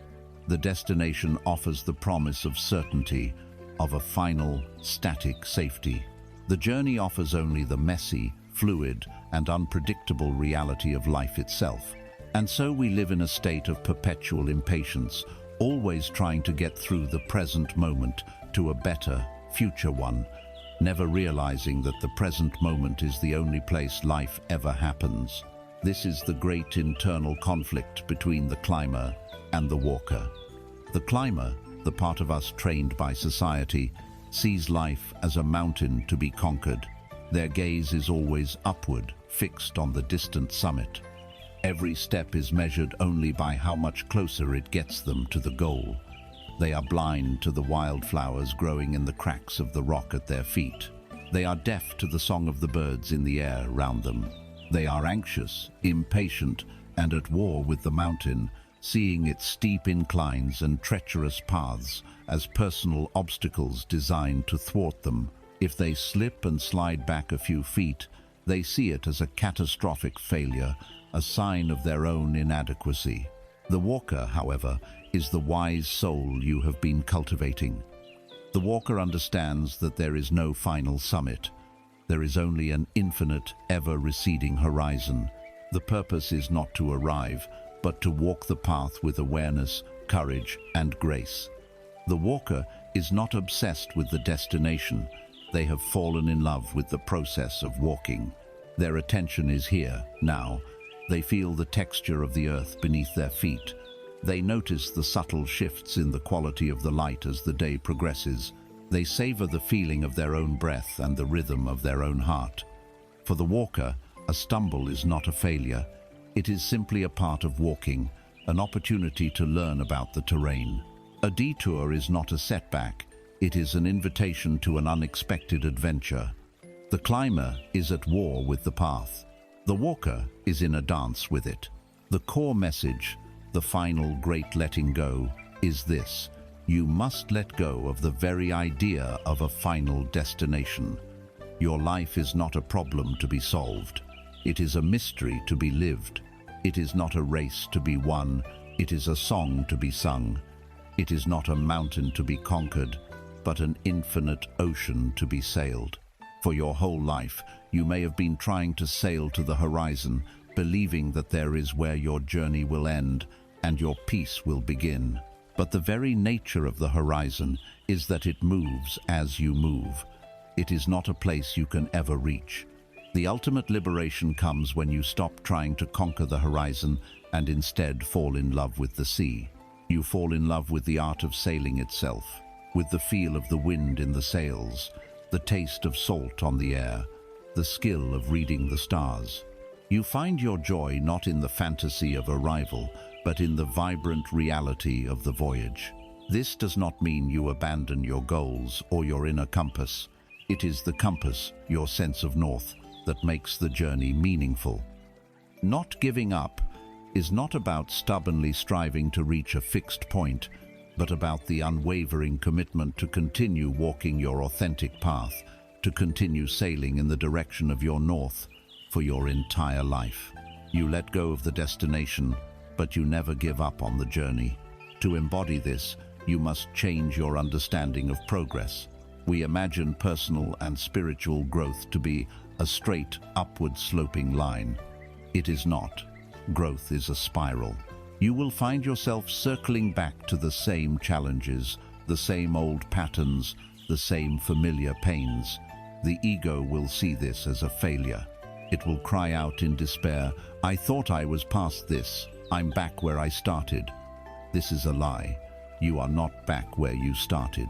You are encountering the same landscape, but you are on a higher loop of the spiral. You are meeting it with more awareness, more compassion, and more wisdom than you had before. This calls for a new practice, the practice of acknowledging the spiral. The next time you have a bad day, a day where you feel reactive, anxious, and uncentered, a day where it feels like all your progress has vanished, do not fall into self-judgment. Pause, take a breath, and acknowledge the truth of the process by saying to yourself, this is the spiral. I recognize this terrain. I have been here before, but I am here now as a different traveler. See this moment not as a regression, but as a final exam. It is an opportunity to apply the lessons you have learned on a deeper, more integrated level. Can you meet your anxiety with the anchor of your breath? Can you watch the reactive thoughts from the riverbank? Can you feel the painful emotion without becoming lost in it? This reframes every setback from a failure into a crucial part of the curriculum. When you truly let go of the need to arrive, a profound peace descends upon your life. Every moment becomes the destination. Every step on the path becomes the goal. You are no longer rushing through your life trying to get to the end. You are finally inhabiting it. You are finally home, not because you reached a place, but because you realized with every fiber of your being that the journey itself is the sacred place you were always seeking. This is the ultimate letting go. Letting go of the need for a final answer, for a perfect ending, for a permanent state of arrival. And it is the ultimate not giving up, a deep, joyful and unwavering commitment to walk this beautiful, mysterious and endless path with all of your heart, for all of your days. And so, we arrive at the center of the great paradox we started with. You have learned to be still and to act. You have learned to yield and to be disciplined. You have learned to let go of what you cannot control and to hold on to what you can. You are no longer one thing or the other. You have learned that to be truly whole, you must be both. You are ready to embody the final synthesis of this journey. You are ready to be both the anchor and the sail.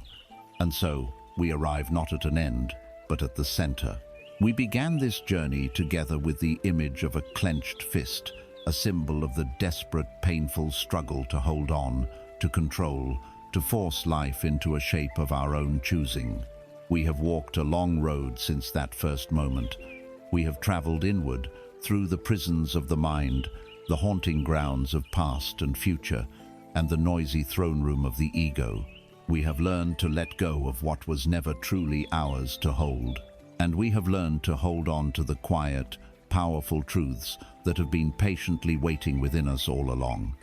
The central paradox has been our constant companion, how to let go without giving up. We are no longer here to see these two forces as enemies at war, but as profound and necessary partners in the sacred dance of a well-lived life. The final synthesis of this journey is to understand that you are not one or the other.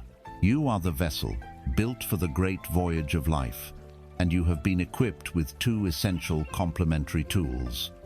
You are both the anchor and the sail. First, you must know yourself as the anchor. The anchor is your capacity for being. It is your power to be fully present, here and now, in the midst of any storm. It is the unshakable core of your being that you have so courageously uncovered. This anchor was forged in the silence you learned to inhabit, the quiet space where your true voice could finally be heard. It was cast in the steady, rhythmic discipline of your own conscious breath, the tool that can always bring you home. It is weighted with the profound realization that you are the sky, not the passing clouds of thought, capable of witnessing your own mind without being swept away by it. It gains its strength from your willingness to be with pain, your courageous choice to be the vessel for discomfort rather than a fugitive from it. Its chain is made of the flexibility you learned in yielding to the unchangeable, the wisdom of the bamboo that bends without breaking. It is secured by your decision to be your own source of validation, to be the mountain, unmoved by the fleeting weather of praise or blame. And it is grounded on the seabed of gratitude, the conscious choice to see the fullness that is always present. The function of the anchor is to provide stability in a turbulent world. When the violent storm of a powerful emotion like fear, anger, or grief threatens to capsize you, you drop the anchor. You come back to your breath. You feel your feet on the ground. You witness the storm of your thoughts and feelings from a place of deep, internal stability. You let go of the need to fight the storm or to control it. You simply anchor yourself in the present moment and allow the storm to rage, knowing that you are the deep, calm ocean, not the temporary turmoil on the surface. The anchor is your power to be. It is the profound strength you find in letting go. But a ship that is only an anchor is a tragedy. It is a prisoner of the harbor, safe but stagnant, its sails rotting, its hull gathering barnacles. It is built for a voyage it never takes. And so, you must also know yourself as the sail, The sail is your capacity for doing. It is your power to consciously and intentionally engage with the world, to move with purpose and grace. It is your will, your creative energy, your active participation in the dance of life. This sail was woven from the strong fibers of your purpose, the inner compass that gives your journey a meaningful direction, your own personal north. It is hoisted on the sturdy mast of your self-discipline, the structure you built by keeping promises to yourself, choice by choice. Its shape is exquisitely tailored by your commitment to act with presence, to turn even the most mundane chore into a moving meditation. The wind that fills this sail is the energy of your authentic self, freed from the weight of borrowed truths and others' expectations. It is powered by your love of the journey itself, your joy not in a distant destination, but in the very art of sailing. The function of the sail is to catch the winds of life, the winds of opportunity, of inspiration, of challenge, and to use their energy to navigate toward your purpose. It is your choice to not be a passive drifter, but an active participant.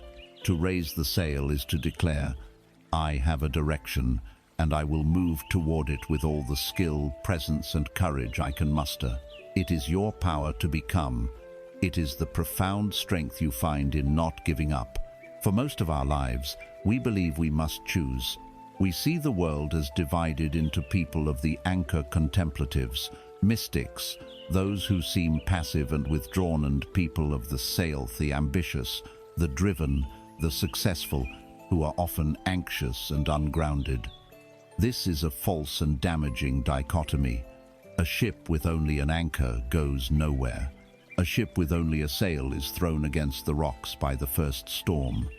The true master of life is the master sailor who understands that the anchor and the sail are not opponents, but partners. Wisdom lies not in choosing one over the other, but in knowing, moment by moment, which one to use.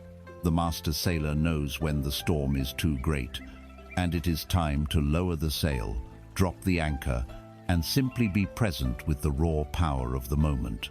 She also knows when the winds are fair, and it is time to raise the sail high, to catch the energy of life and move with speed and grace toward her chosen horizon. And in the daily act of sailing, she knows how to use both at once: the anchor, providing just enough drag to keep the ship stable and on course, while the sail powerfully pulls it forward. The anchor provides the stable platform from which the sail can be safely deployed. The sail gives the anchored vessel a reason to ever leave the comfort of the harbor. They are in a dynamic, intelligent, and beautiful partnership. This mastery is cultivated daily. As you wake each morning, before the world rushes in with its demands, you can take a moment for a simple navigation practice. Sit quietly and ask yourself 2 questions. First, looking inward, what must I anchor into today? The answer might be patience, or presence with your family, or calm in the face of a stressful project. You are consciously identifying the quality of being that will provide your stability for the day ahead. Then, looking outward, ask the second question: where will I set my sail? What is the most important action, the most vital intention that will move you in the direction of your North Star today? You are consciously choosing your direction for doing.